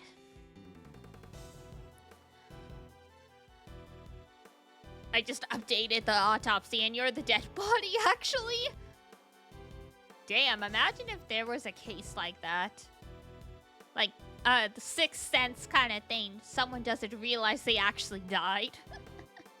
I should have known I couldn't hide it from you, Mr. Edgeworth. So you admit you were aware of who Mr. Frost really was? I was.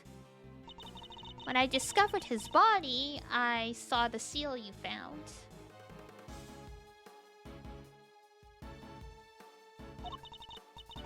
Don't ask me how, I just knew straight away that he was my dear Paul Halik.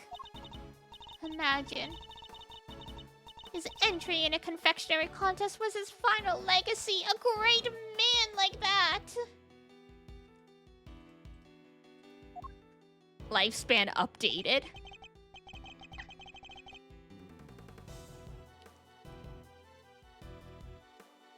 A great misfortune has befallen you.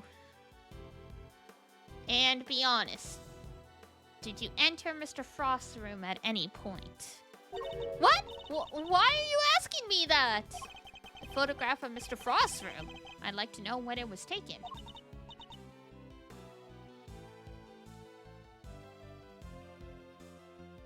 Oh, I must have gotten mixed up with the one Samson took during judging.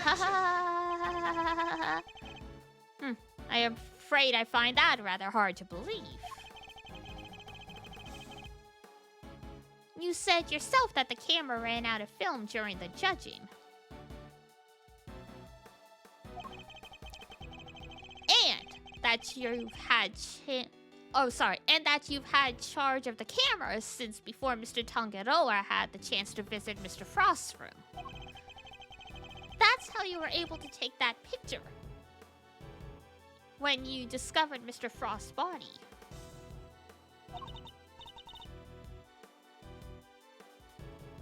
I suppose so. This suggests that you only took 2 pictures with the new film, one of Mr. Frost's body and one of his room. But I have a piece of evidence that says otherwise. You do?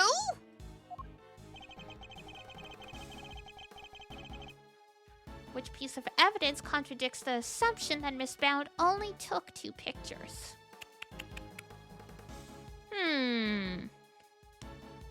Alright, let's think here. Contest rules.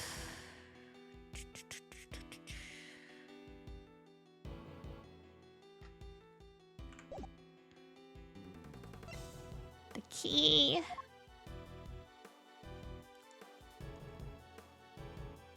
The salty liar.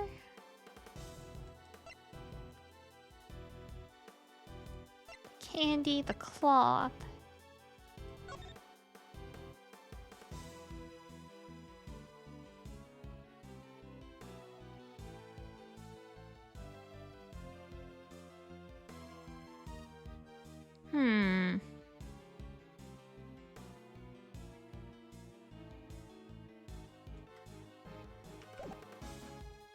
Is it the cam?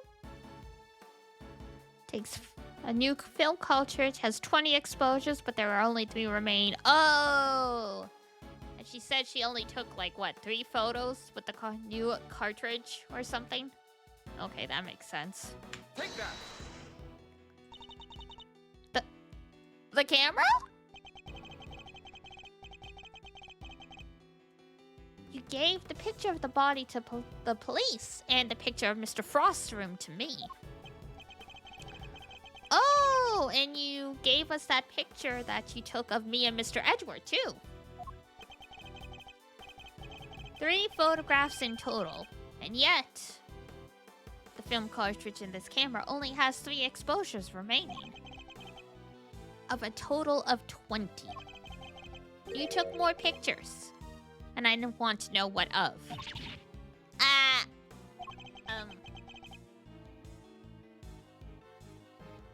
I'll need to see all the photos you took. Perhaps then, we'll finally learn what you were really up to. I'm so sorry. I confess, I've been lying to you. Huh. These are all shots? A frost room? I'm so sorry. Looks like she took pictures of his work from every possible angle. And when they were taken, the ice still hadn't melted yet. Wait, don't tell me. It was you? It was. At least, I'm pretty sure it was. You are? Why? Well, you see, I'm a huge fan of Mr. Halik's work, as you know. I was petrified that they might be ruined, what with the investigation that was going on and everything. So I thought I should at least capture the sculptures on film for posterity. And? How did that make them melt?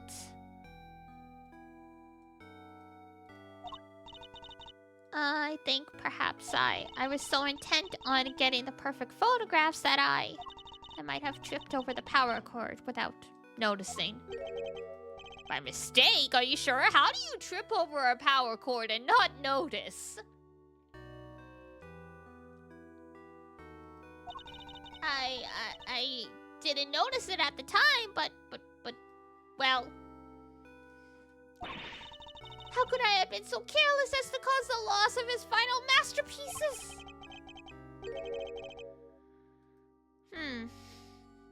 It seems a little convenient to me. I'm not sure I believe it. But I'm not in a position to refute it either.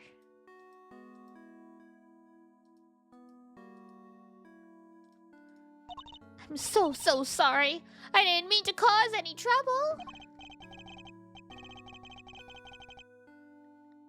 Please don't worry about it. The important thing is that you told us the truth.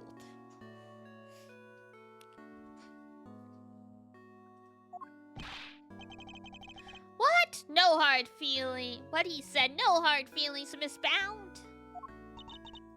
Thank you. Mr. Edgeworth, picture's yours. Hope it helps.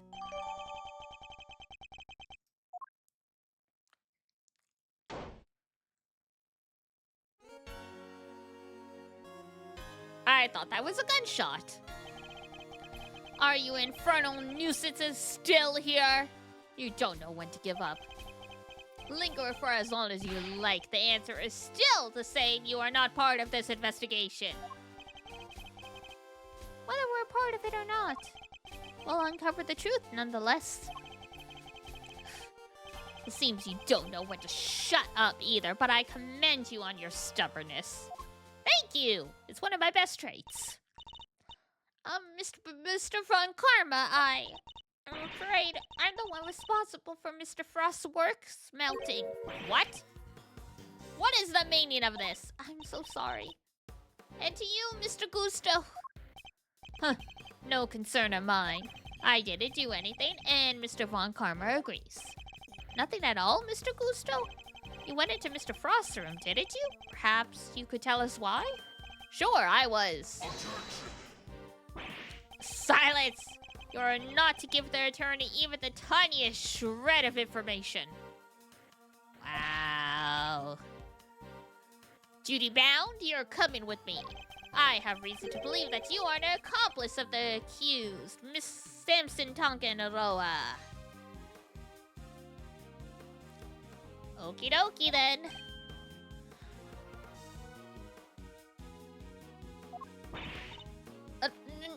No, I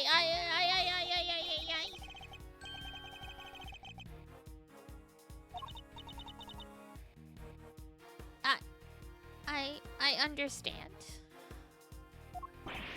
Wait, please. I'm not done questioning her myself. And you think I care because... I don't know. I'd say you follow the law, but you don't follow the law.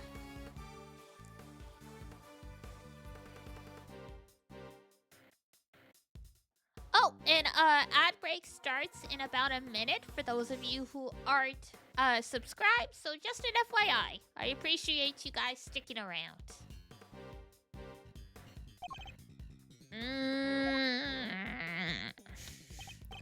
Bad Gusto. Oh, I thought he was saying bad Gusto, like, you know, bad boy.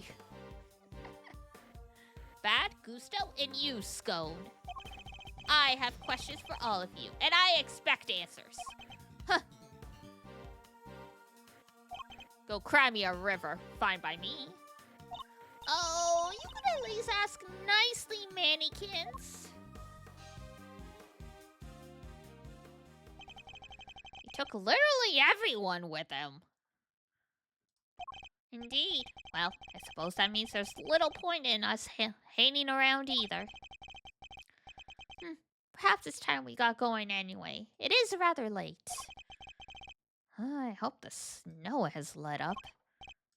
You're right! Home time! Whee! Guess my stomach's in agreement too. Alright, let's go grab a burger before my own stomach starts grumbling too. Hey, ramen! Hey, sounds good to me. Let's eat up and rest up. We need to be fighting fit for tomorrow. Well, we will indeed. And our first port of call will be Mr. Tangaroa.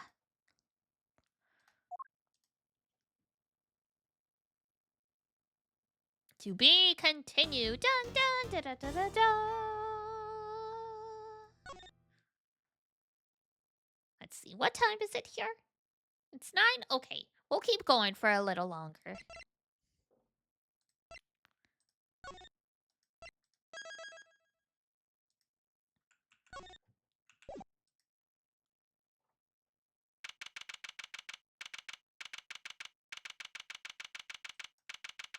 At least these sections are short. I'm surprised with all the back and forth, but I guess it makes sense. Hey, it's Miss Bound. Oh, Mr. Fender. Mr. Edgeworth. I'm so sorry about what happened yesterday. She looks rather tired. Has Mr. Von Karma finished interrogating you? Yes, though he really only seemed interested in how I melted the sculptures. Are you here to see Mr. Tangaroa too? Yes, I'm terribly worried about him.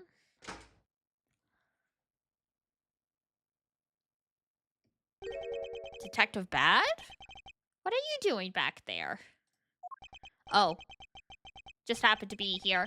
I'll be heading back to the scene soon. Not sure how anyone just happens to be at a detention center, but okay.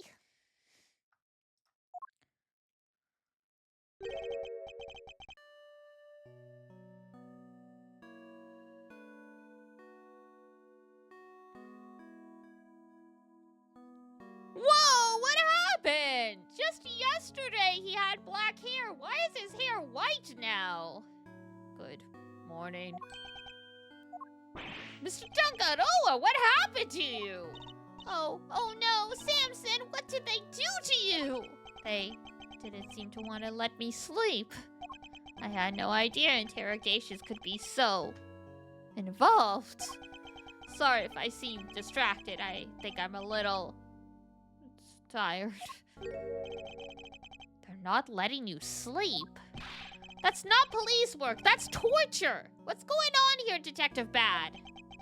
I'm not the one doing the interviewing. It's the guy they put on the case before me. I like Von Karma's methods about as much as you do, which is why I'm doing what I can to help. It was Detective Bad who got me out of there. I'd still be in that interrogation room right now, if it weren't for him. Damn, that is literally a crime.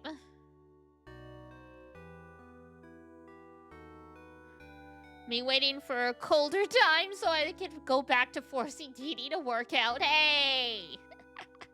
I mean, I walk to the apothecary and back 3 times a week. So I mean, that's pretty decent at least. Once winter comes and the snow starts flying, that might be another story though. Like, I don't mind walking in the cold or the snow, but the issue is if it's icy. Because a lot of people aren't good about salting their sidewalks and stuff. So as much as I would be okay with walking in the cold, I am not okay with, like, you know, taking a spill. Because sometimes I'll take a spill even just walking like 10 minutes to like the bus stop or something in the winter. Because people aren't salting properly.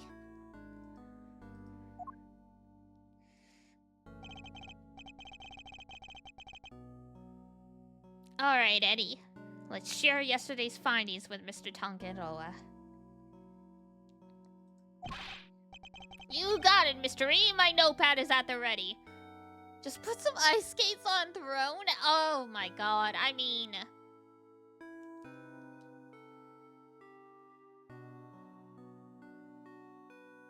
If my work is downhill at all, I mean... Parts of it are. There's a lot of up and down, you know? I don't know if the incline is enough for me to slide very far, but it is a thought.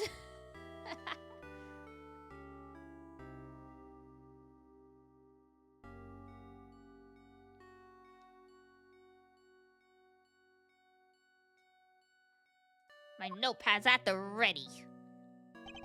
Mr. Tangeroa, we found out quite a bit if you'd like to hear it. Of course, thank you. Are you alright, Mr. Tangeroa? You seem kind of spaced out. I mean, his hair's gone white. He's only like 39. I'm fine, I think my blood sugar might be running a little low. Samson! Do we have anything that might give him a little energy boost? We do. We have the chocolate.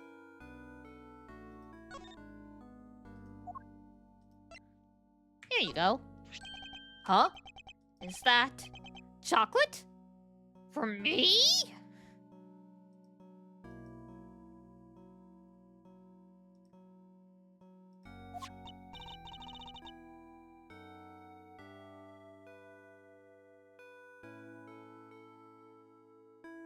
Oh, these are the chocolates I wish I could just give them to you, Mr. Tangeroa.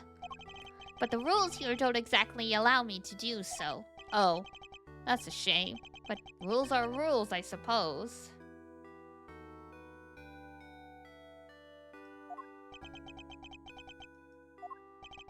There must be some way we can hand them to him. I hope Detective Bat is noting the municipal looks in his direction. Let me take a look at them. If they seem legit, I might consider passing them on to the suspect. Thank you, Detective Bad. My hero!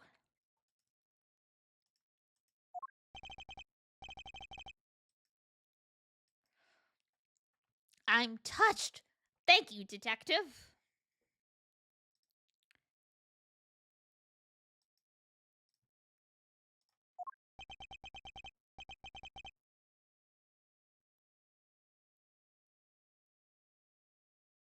Yeah, whatever. Just sit tight. Can finally share all the art of him.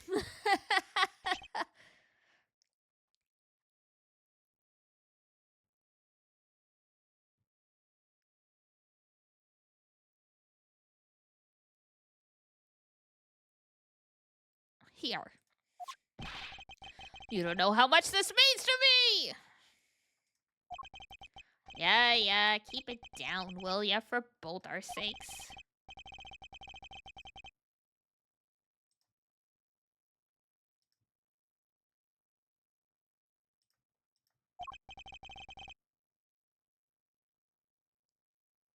Now, to sample these treats.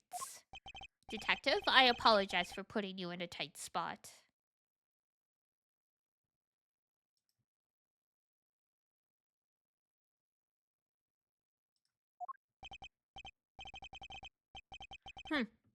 I didn't do it for you. It was my call. I guess you're not such a bad guy after all.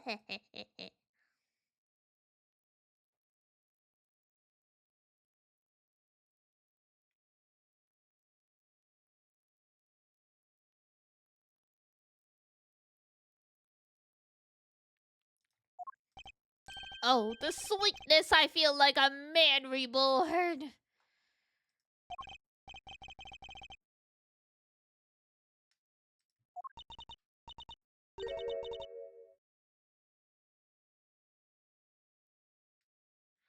Yes, how were they?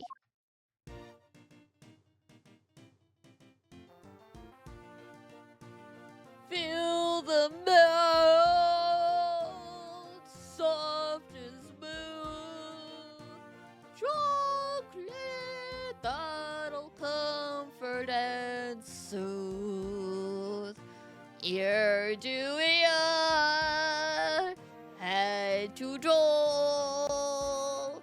Smile and savor the taste as it flows.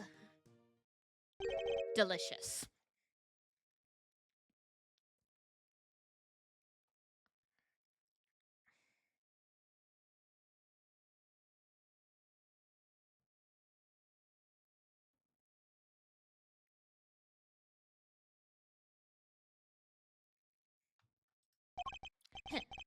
They're not exactly beautiful, but they're sweet and oh so flavorful. Thank you, Judy.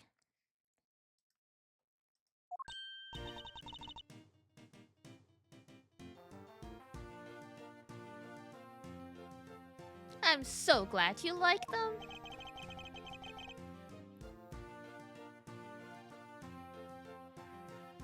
I'm glad you're back to your old self.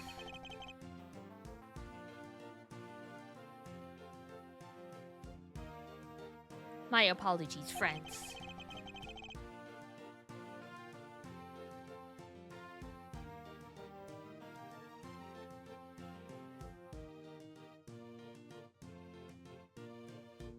The food that they serve here is just so flavorless. Between that and the lack of sleep, I was about ready to collapse from sheer despair. Ah, that's true. Food is nourishment not just for the body, but for the soul. Wow, is the food here really all that bad? Just the usual. French fries, ham sandwich, stuff like that. Yes, and yet I couldn't taste a thing. Anyway, I'm heading back to the scene.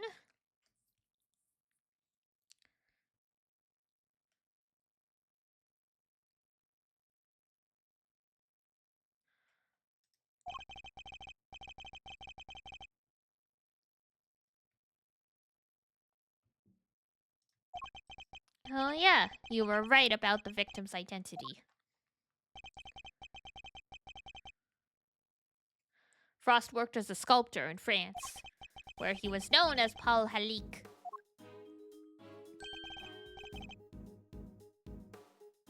Artie Frost was Paul Halik?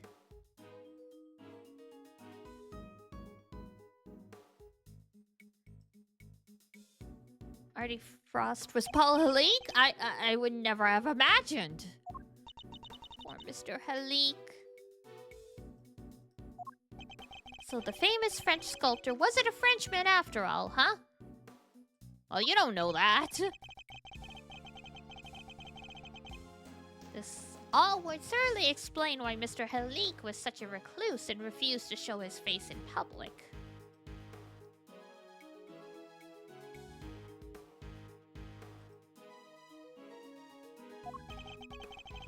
He was busy working on his greatest masterpiece, apparently, bunch of zodiac statues. Guess he'll never finish them now. Never finished his greatest masterpiece! Nah, seems he was making statues for each season, but he never got around to the winter constellations. The winter constellations, you mean Taurus and Gemini? So the two he made of ice would have completed the set. Yeah, and now they're nothing but puddles. What a bummer. I'm so sorry.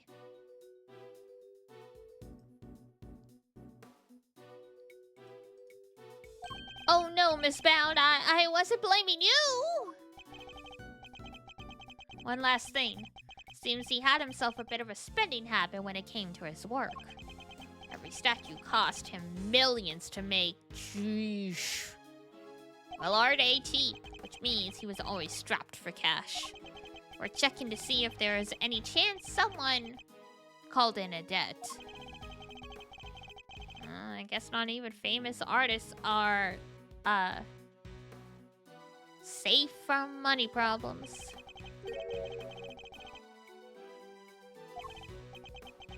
Oops, I didn't mean to click past that. Wait! Do you have any idea why he entered the confectionery contest? None. Guy didn't even tell his family. I see.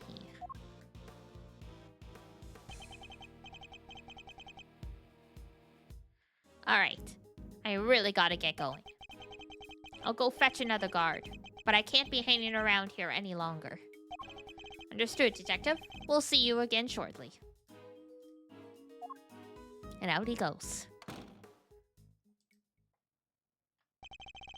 He's a good man. He certainly is. And an uncompromising one. Somebody who can be trusted to stand up for what he believes in.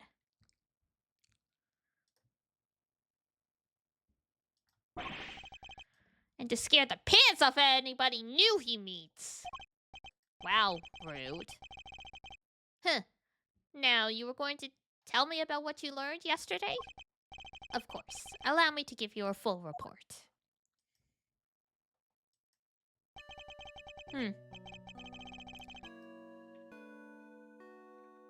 Thank you for that, and allow me to apologize on Judy's behalf.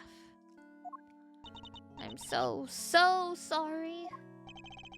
It's fine, Mr. Tonkador. As I told her yesterday, the important thing is that we learn the truth in the end. Now, would you mind if I asked you a question or two?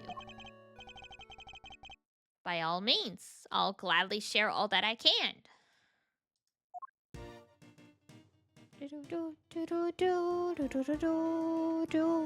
The contestants. What can you tell me about the contestants who took part in the final round of the contest? Let's see, there was Miss Scone. I loved her design concept. Unfortunately, her entry was in violation of the rules, so I had to disqualify her.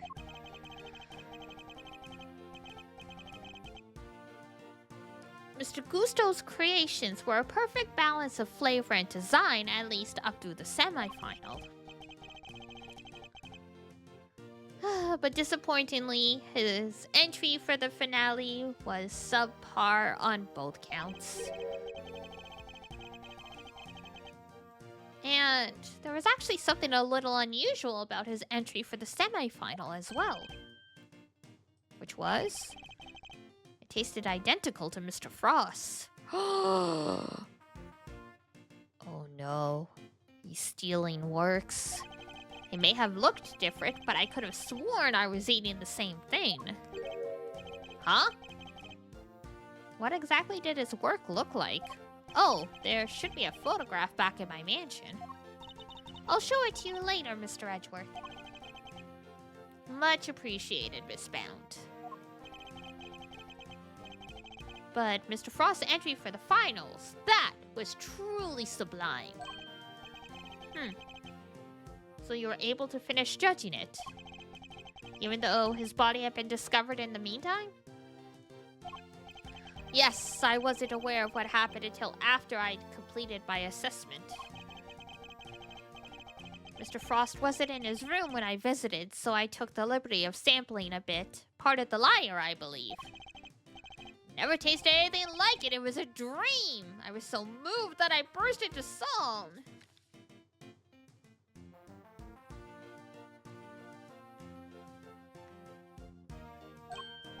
I'm sorry, but are you saying that the liar tasted good? I'd like to hear more about that if you don't mind. The liar?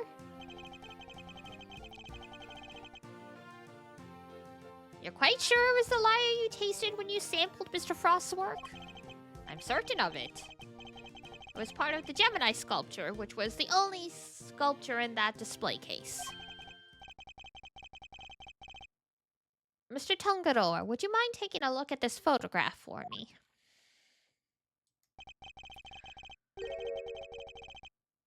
So the part you tried was the lyre? The one shown here without any strings? Oh! There were strings originally.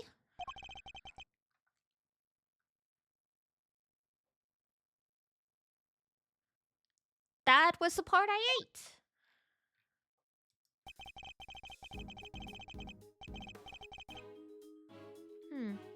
So the strings were missing because Mr. Tankadora ate them all? And he enjoyed them? Miss Scone told us she ate part of the lyre as well.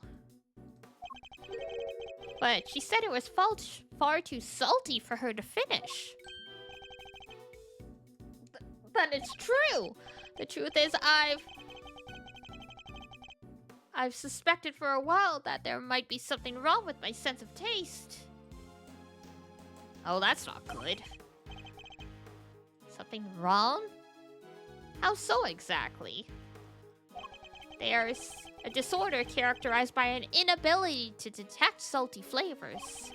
I suspect I've been suffering from it. I eat so many sweet foods on a daily basis that it took me a while for me to even notice. But there's no denying it now. That would explain why the food here seems so bland to him. What? But your taste buds are your livelihood!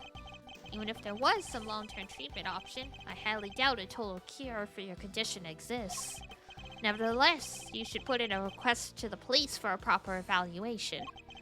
Oh, that won't be necessary. I have a recipe for a cure back in my mansion. What? You do? I do. You can take a look at it for yourself if you like. Samson, we can't show that recipe to just anybody. Judy. Mr. Edgeworth is hardly just anybody. He's my attorney. Yes, you're right, of course. If that is what you wish... Ah, Sato! Hello! Welcome in, everybody! Raid message, raid message. Hello, hello. Higurashi! You were playing some more Higurashi. Nice. Gosh. I can't remember what chapter you're on, but I hope it's been going well. Welcome in, everybody. If you don't know me, hello. I'm Diana. I'm an apothecarist, VTuber, cat girl. I actually just got this model yesterday, so what a great time to stop on by and meet people. Hello. And obviously, Sato or anyone else, if you got a raid and run, absolutely understandable. Take care of yourselves. Otherwise, happy to have you join us in for the ride. You're starting chapter 4? Ooh. Yeah, I noticed there was something new here. Ah, yes. Was it the hat? Was it the hat that gave me away?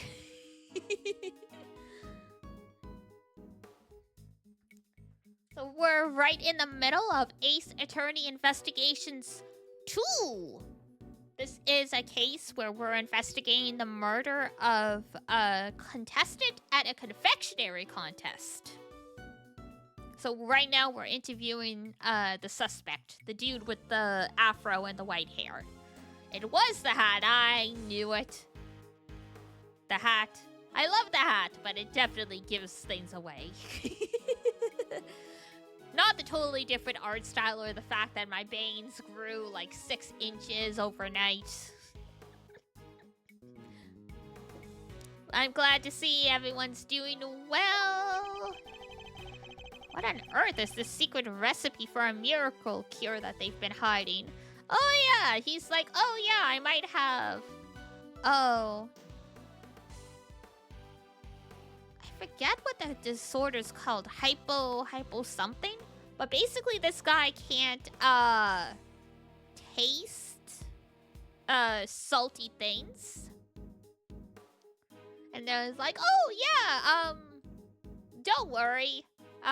We don't need to go see a doctor. We've got a cure for a recipe back at our house. Like, oh, okay. 6-inch hat noted. Yes, big hat. Big hat.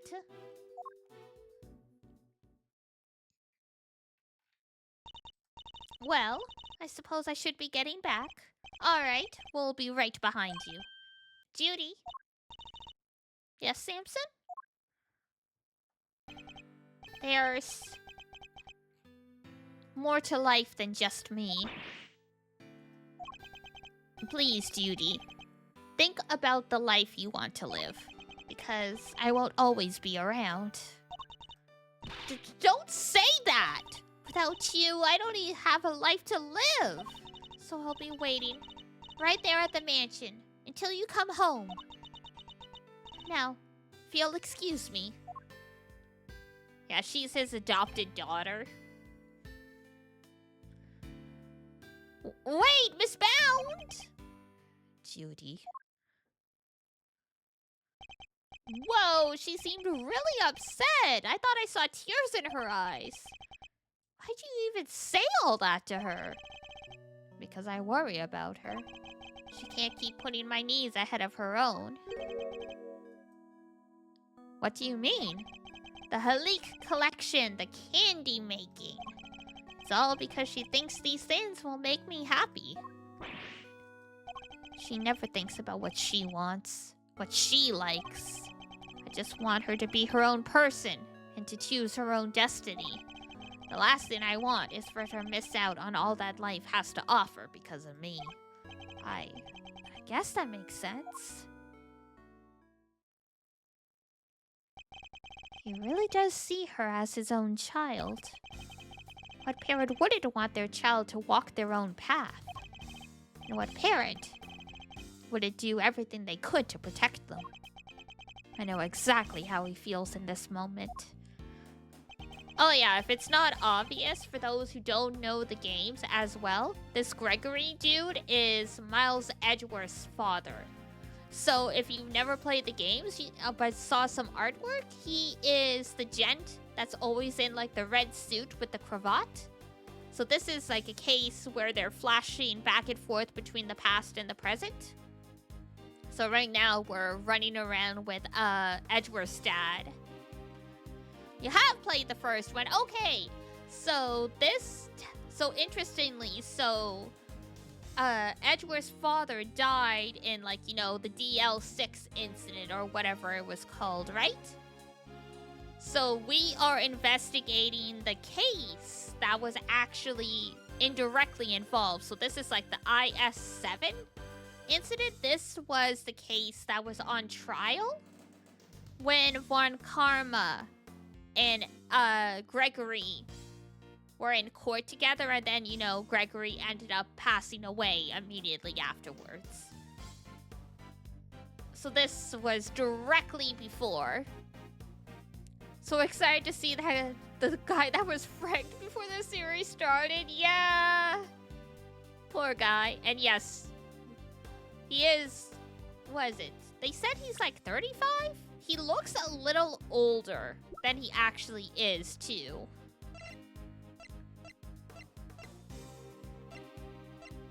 Oh no, we can't see his profile.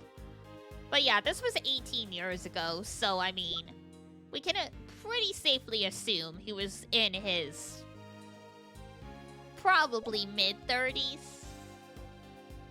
Edgeworth was like 8 years old at this point, give or take.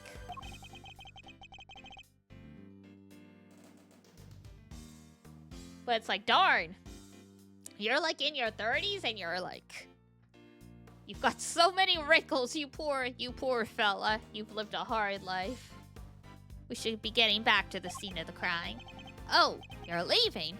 I see. I suppose we'll be going back to the interrogation room for another session. Oh yeah! We're witnessing the tail end of some literal human rights violations, Geneva Convention like violations.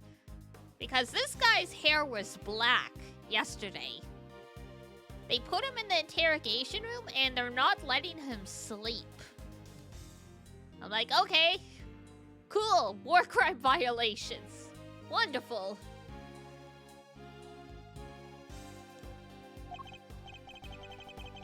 Yes, we'll have to do something about that. You'll speak to the police for me? That too, but I'll be putting something else in place as well. Hair turning white. Tokyo Ghoul moment. You're so right. The way everyone's hair turns instantly white in anime the second they have trauma. I mean, yes, stress does turn your hair white, but not that fast. No Geneva conventions in France, Tokyo. God. What a terrible world to live in. An ace up our sleeve for when the time comes. Huh, I look forward to learning more. I'm counting on you, Mr. Edgeworth. We'll be back to brief you, Mr. Tangaroa, every day! Oh yeah, and this is Fender. He is,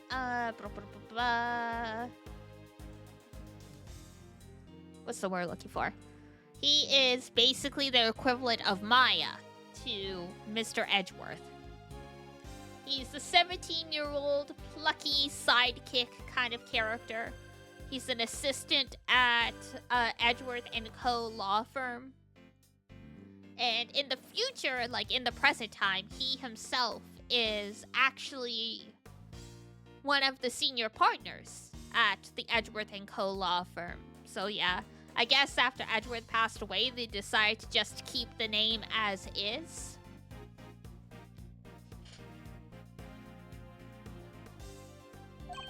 And Judy too. Thank you, Eddie. I'll look forward to it. Mr. Tangaroa, your interrogator will do everything in his power to extract a confession from you. I hate to see an innocent man suffer like this. But please, you have to do everything you can to hold out. You know, we can tell we don't know anything about Mrs. Edgeworth. We don't know what she looked like or anything. But if Miles has any of his, even just a fraction of his papa's DNA, he's gonna age pretty gracefully. I mean, we see Phoenix and Edgeworth in their late 30s in the Apollo Justice series, but they still look pretty young. Like poor Gregory Edgeworth. He's really, the years have not been kind to him. But yeah, if this is what Miles Edgeworth looks like when he's like, 50-ish. Pretty good looking middle-aged man there. What a lucky man Phoenix is, huh? Huh? Ha, ha, ha. If you can't, Mr. Von Karma will use that confession against you for as long as this case lasts. And it will make it that much harder for me to save you. I understand. And I'll try. I won't give up until you're out of there, Mr. Tangaroa. You have my word on that.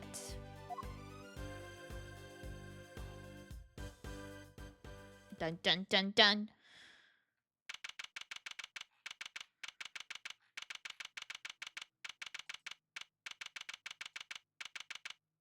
I'm waiting for the CSI guy to fall into the fountain. He's just precariously placed there. Detective Bad, thank you again for what you did earlier. Yeah, thanks a ton! Huh. What are you talking about? Huh. Ha ha ha, there's no reason to be shy about it. Never mind that now. I'm guessing you two are back here, looking to investigate some more. We are indeed. We need something solid if we're going to save Mr. Tangaroa. Well, I hate to break it to you, but apart from this room, the whole place is on lockdown. What? But we need to see the other rooms! This is Mr. Von Karma's doing, I presume. Who else? Haven't seen the autopsy report yet either. Guy's probably got a hand to that too. Don't expect to speak with anybody, except us cops and Miss Bound. Everybody else is gone. I doubt Von Karma will be handing out phone numbers. Is this all just a game to him? Why does he have to go so far? So what's your plan of action, Detective? Same as before. Do what I can to help you uncover the truth, like I promised. You have my gratitude. Just you wait, Mr. Von Karma. We're gonna beat you and your bag of dirty tricks. Detective, may we conduct a brief investigation of the area? Sure. But like I said, everything else is off bounds. You probably won't be seeing those rooms again. That's fine, as long as there's at least some way of continuing our investigation. We'll make do. Begin investigation! Alright.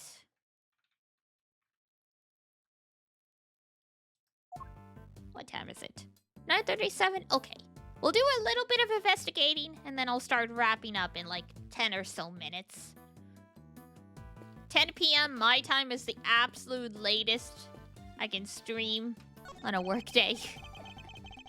The statues of the fountain depict cherubs enjoying some chocolate fondue. Paul Halik's work, apparently. Gotta hand it to him. They look so real.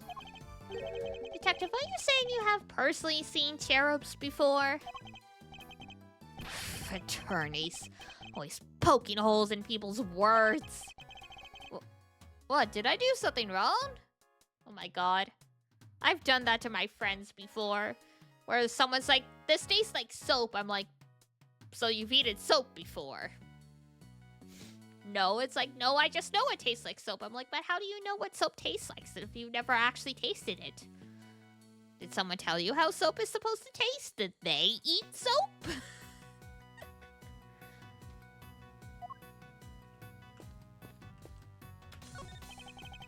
This is quite the trophy. Awarded to Tangaroa, first place International Confectioners Association Annual Spectacular. It's made of candy. I guess it wasn't meant to last forever. Makes sense. Prizes, fame, none of it lasts forever, right? Wow. Way to get philosophical on us, Detective. I doubt it's anything quite that deep.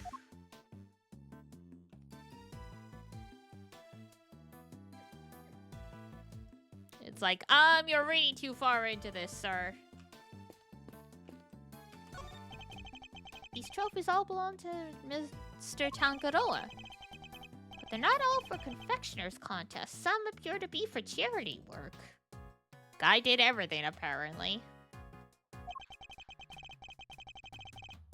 A testament to both his character and his professional achievements. Huh? What's this one here? In recognition of Bacon Bop's long-standing achievement in making children's dreams come true. Oh my god, he works with Make-A-Wish Foundation. That's so sweet. It's got me wanting to watch it. Aww. God damn. We're all just a bunch of softies.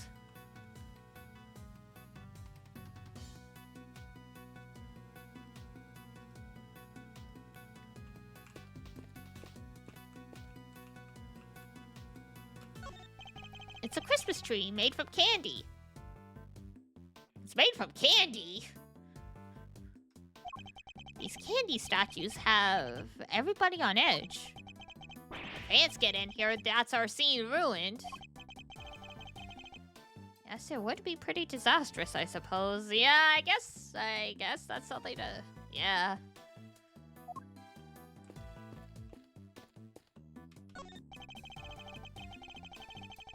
Seems these instruments are used on Mr. Tangaroa and Miss Bound's TV show, Bacon Bop. There's some of the few things in here that aren't made of candy. Is it just me, or does the detective seem a little disappointed?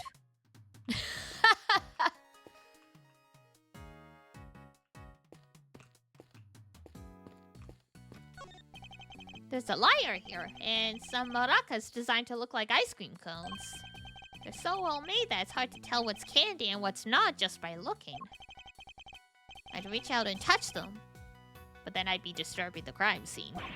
Hands off! I already checked them out. They're real. Check them out? How exactly?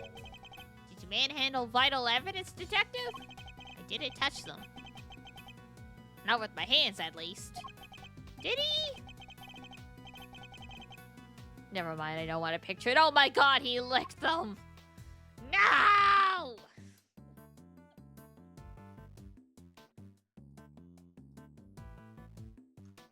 Well, that's cursed AF.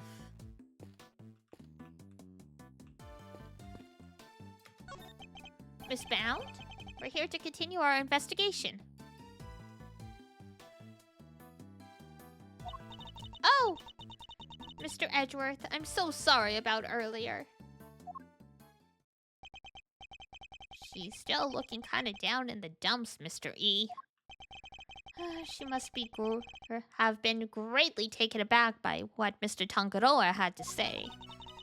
I found a photograph of the semi-final entries for you. Here, it's all yours.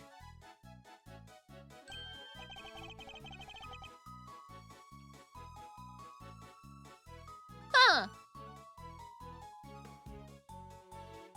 Well then, I can see why he's like, I feel like I was tasting the exact same thing, because look.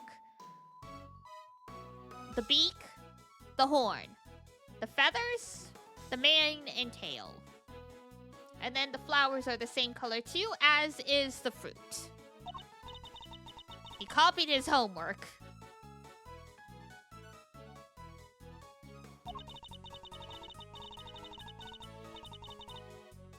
And he loved the designs and flavors of Mr. Gusto and Mr. Frost's entries too. Only problem was, as Samson mentioned earlier, they tasted exactly the same.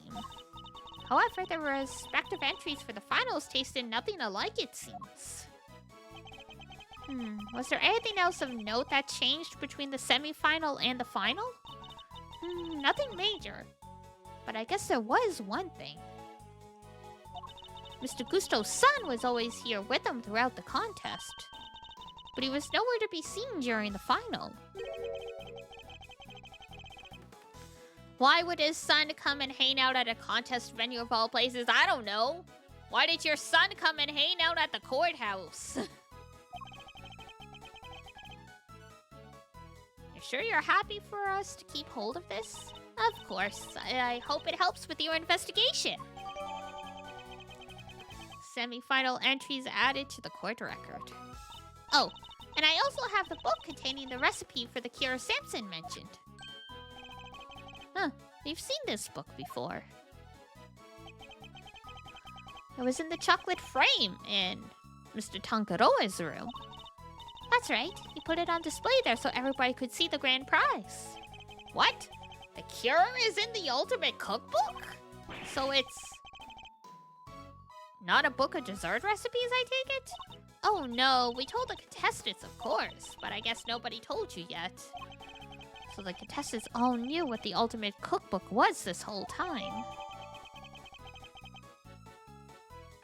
A book containing formulas for creating a cure for taste disorders and other chemical and pharmaceutical items. Okay, so no wonder frickin' Delicia Scone was here even though she was a pharmacist. That would have made her a fortune.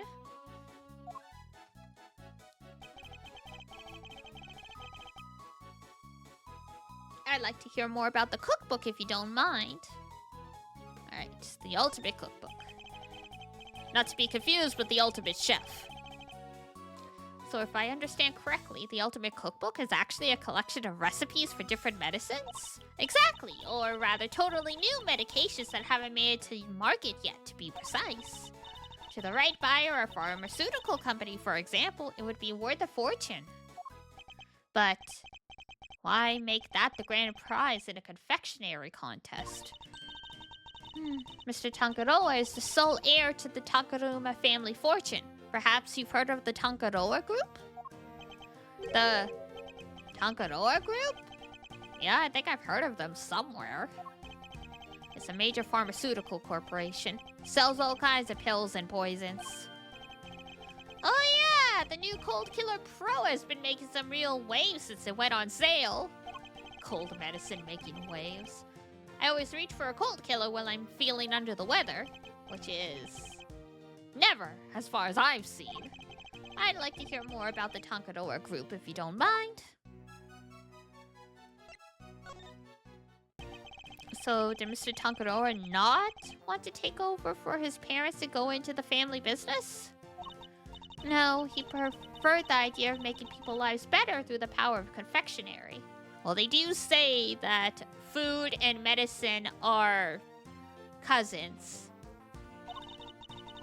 And his parents supported him in his quest to become the best in the world. And then when they passed away, he inherited the cookbook. But why would he make such a valuable heirloom a mere contest prize? He's been hounded by so many people looking to make that book their own. He was tired of it. But it would have been an insult to his parents' memory simply to give it away. So he decided to find somebody he felt was worthy of it. I'll bet the board of directors love that. Handing over the fruits of all their expensive research to someone else. They hated the idea, of course. Which is why Delicia entered the contest. The Tankadora group wanted her to win the book back for them. So you knew she was a pharmacist all along? Yes, and not only that. I told her how to appeal to Samson's tastes. I tried to help her win. But why? I wanted to protect Samson. By protecting the Tankadora group. If that cookbook fell into another company's hands, the board would never forgive him. So I wanted to find a way to keep it within the company. But in a way that Samson couldn't object to. So that's how Miss Scone managed to make it so far in a contest she had no business taking part in. But Miss Scone wasn't the only one pretending, was she? Mr. Frost really wasn't a confectioner either. And he still made it all the way to the final just like she did. Not bad. Yes, it's unbelievable, isn't it? Such a talented sculptor and a gifted crafter of desserts, too. Gifted indeed, judging by the standard of his work in the final. But how did one man produce pieces of that size and quality in such a short period of time? I'm not sure I have much more to tell you. But if there's anything else I can help you with, I'd be happy to, of course. She's certainly very keen to ensure that she does all she can. I could certainly use a cup of the tea you made for us yesterday if you wouldn't mind. I think that might help move the investigation along nicely. Oh, I'll have some too! Your tea is to die for, Miss Bound. Well, how could I possibly refuse? I'll bring it right out. You know, I think that cheered her up a bit. Well. Alrighty. This ice cream hits different. Ooh, ice cream.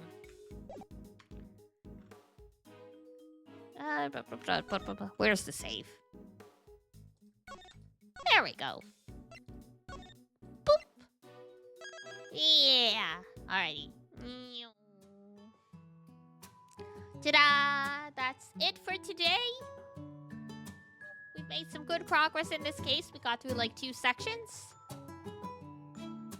We are trucking along.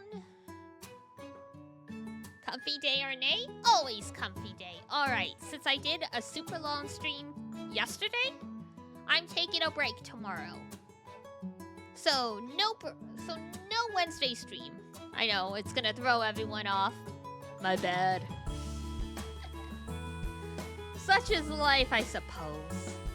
We gotta take care of ourselves, but sometimes, you know, you gotta throw a wrench into everybody's plans. Thank you for the stream, of course! Thank you for stopping by! Did I... Hang on one sec. I was gonna check my schedule to let you guys know when I'm playing on Thursday, and I was like, Did I delete my file? So now I have to go actually look at my social media. Right, Thursday we are playing some more Danganronpa V3. We're starting chapter 4, I believe. So I will see you guys Thursday. Tomorrow is Monday. Everything's thrown into the wind. Nothing makes sense. Up, down, sideways. Who knows? Alrighty. That's gonna be it for me. So, if it's daytime where you are, have a wonderful rest of your day. Oh, raid. Gotta raid my brain. My brain's already like, we want to go shower and go to bed. Egg.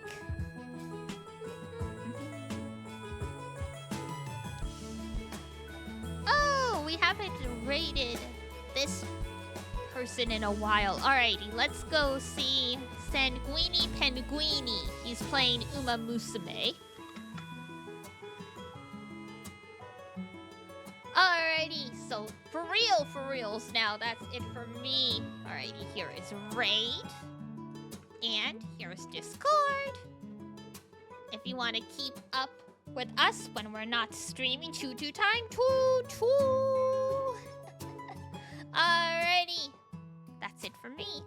So, if it's daytime where you are, have a wonderful rest of your day. And if it's nighttime, have a great rest when you head on off to bed.